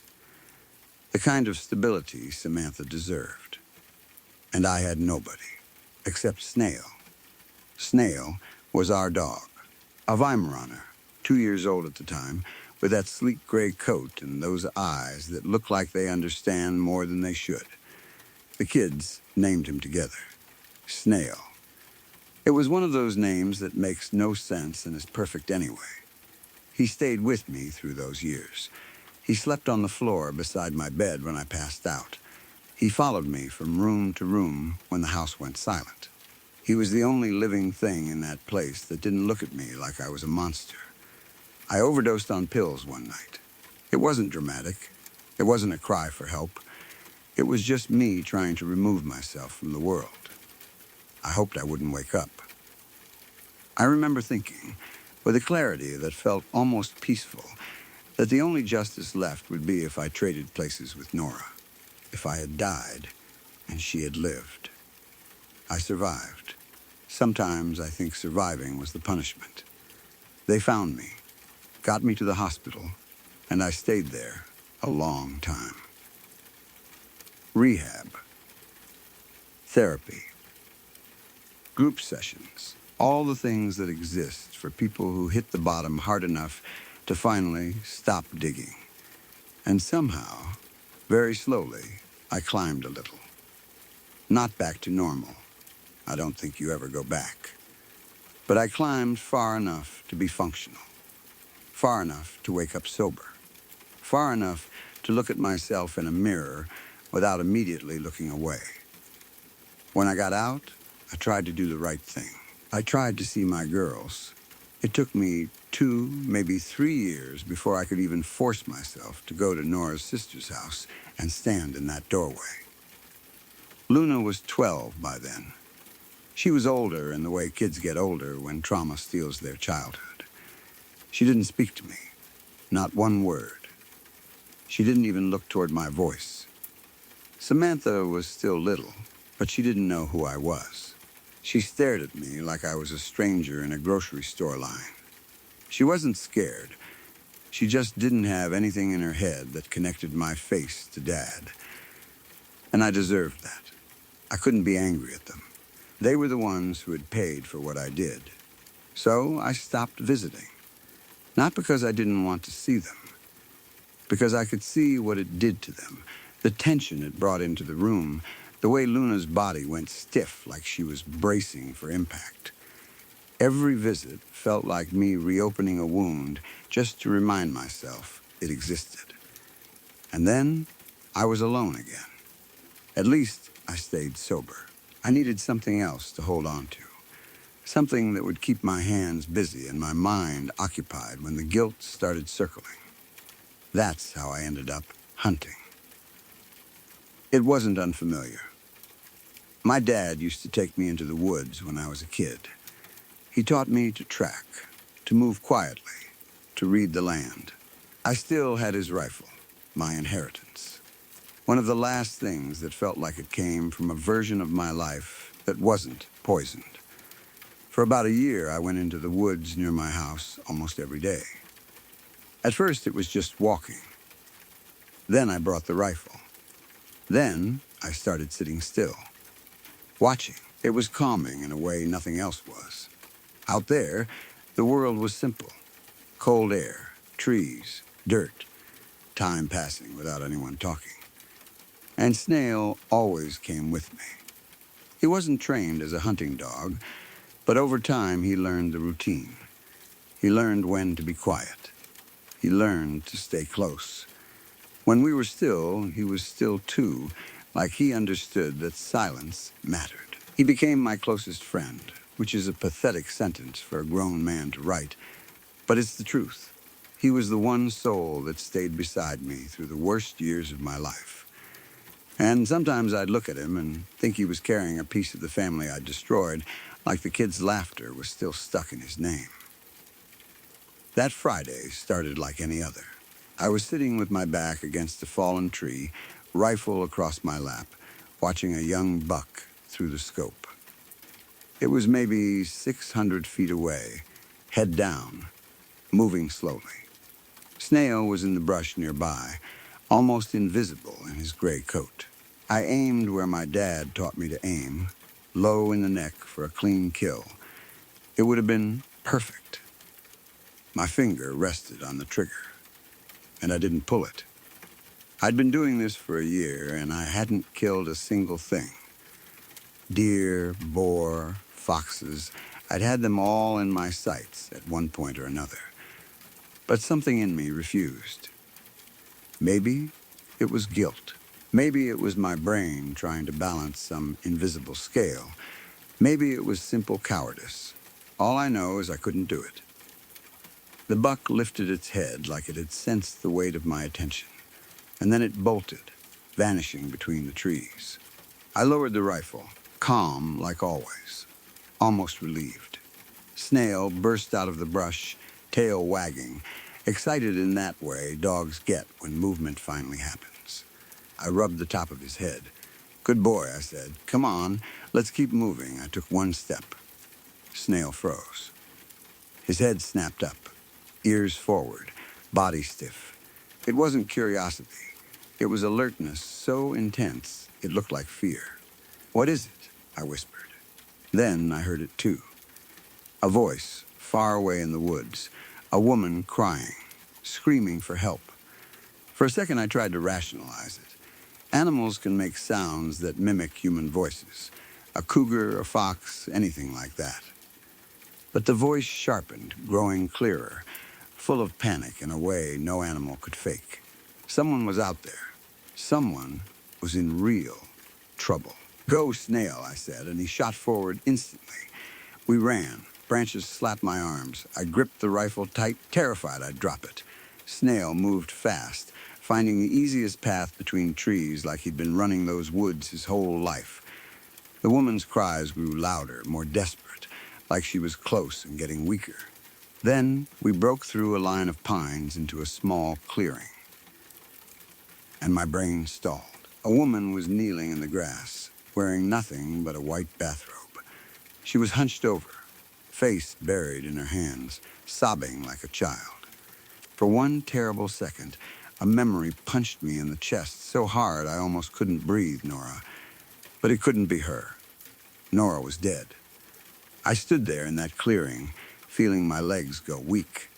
Because grief doesn't care what's logical.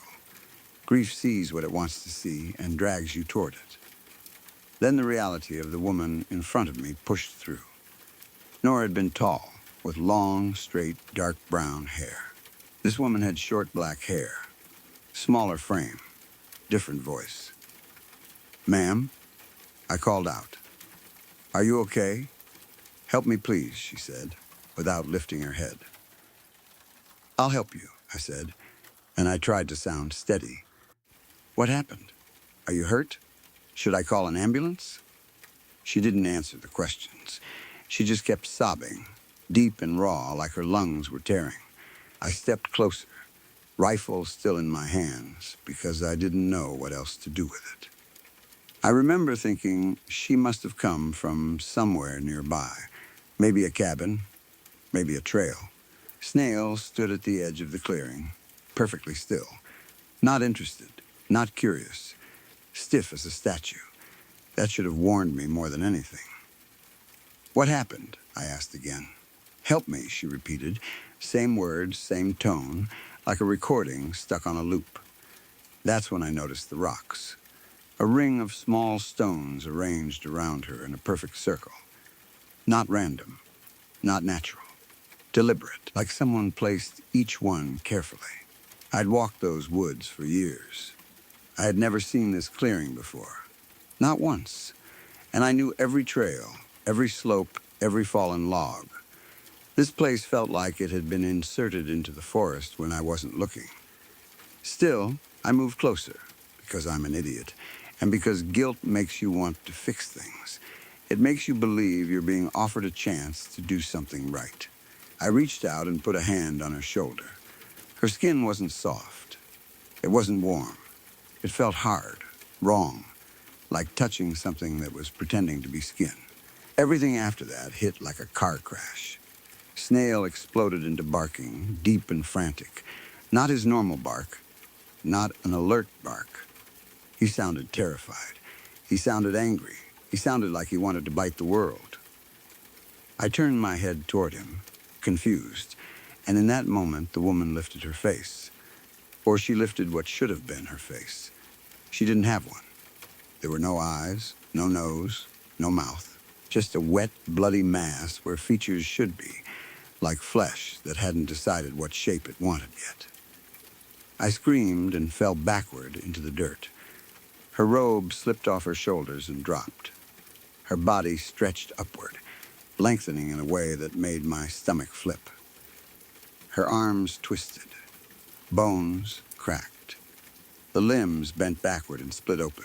More stumps pushed out of her torso like something forcing its way through a weak wall.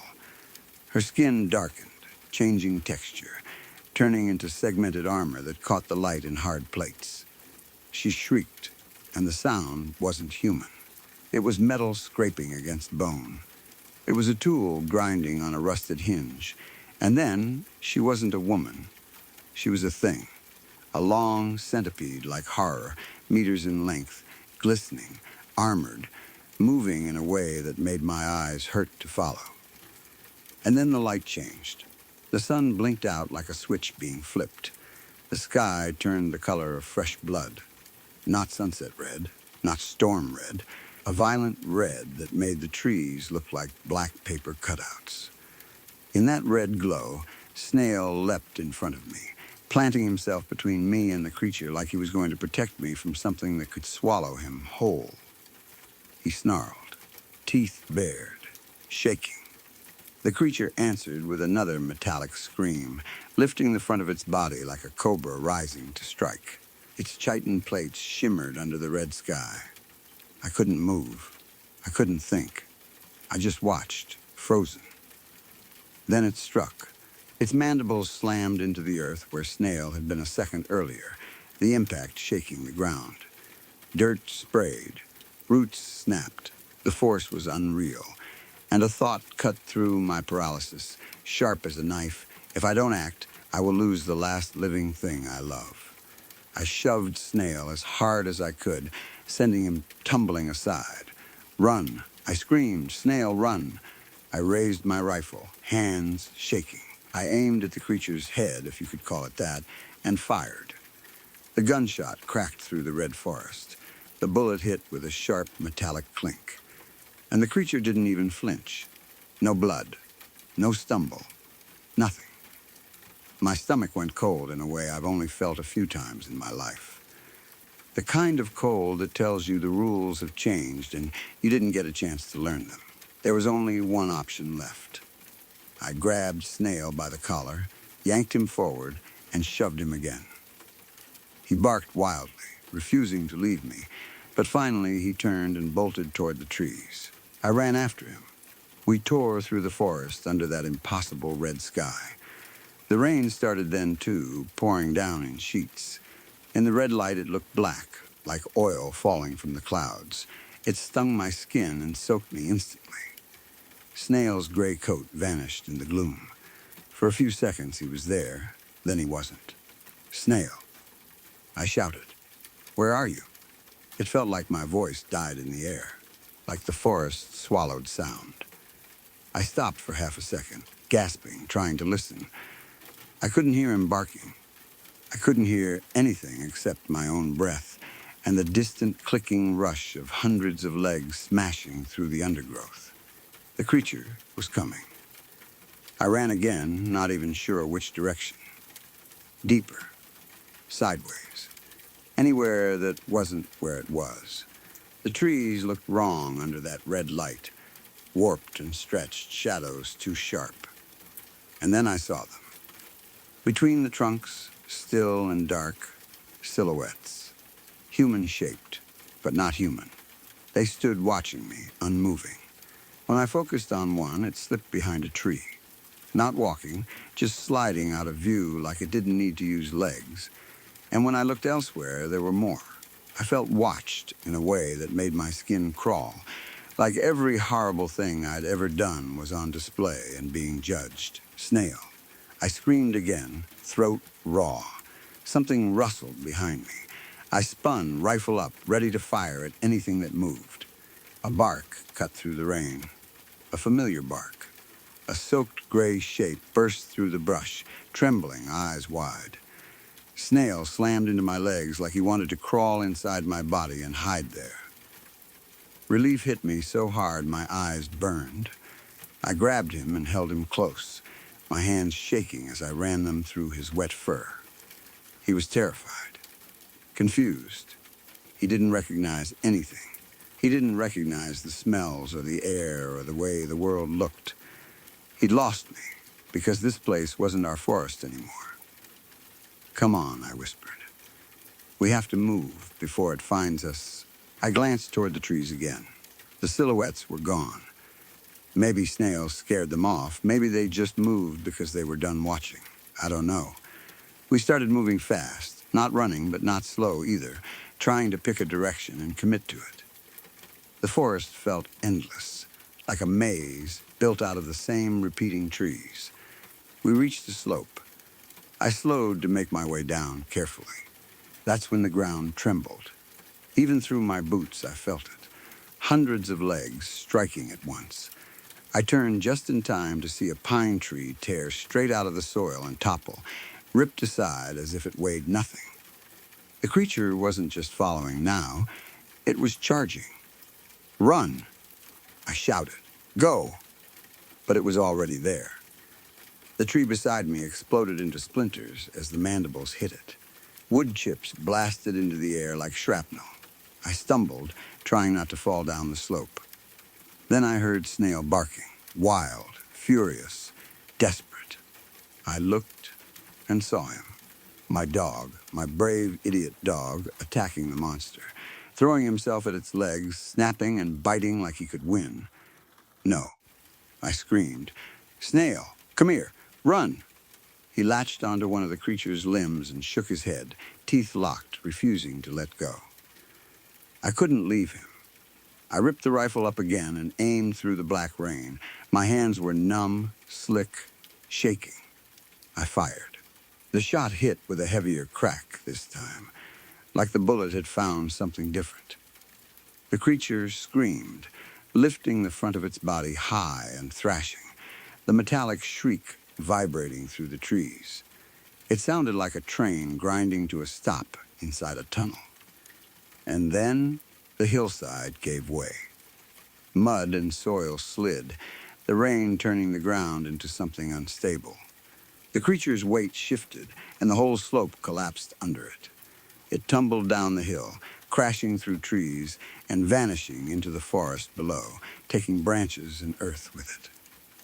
For 1 second, I thought we'd won. Then the panic returned, sharper than ever. The last time I saw a snail, he was attached to it. Where was he now?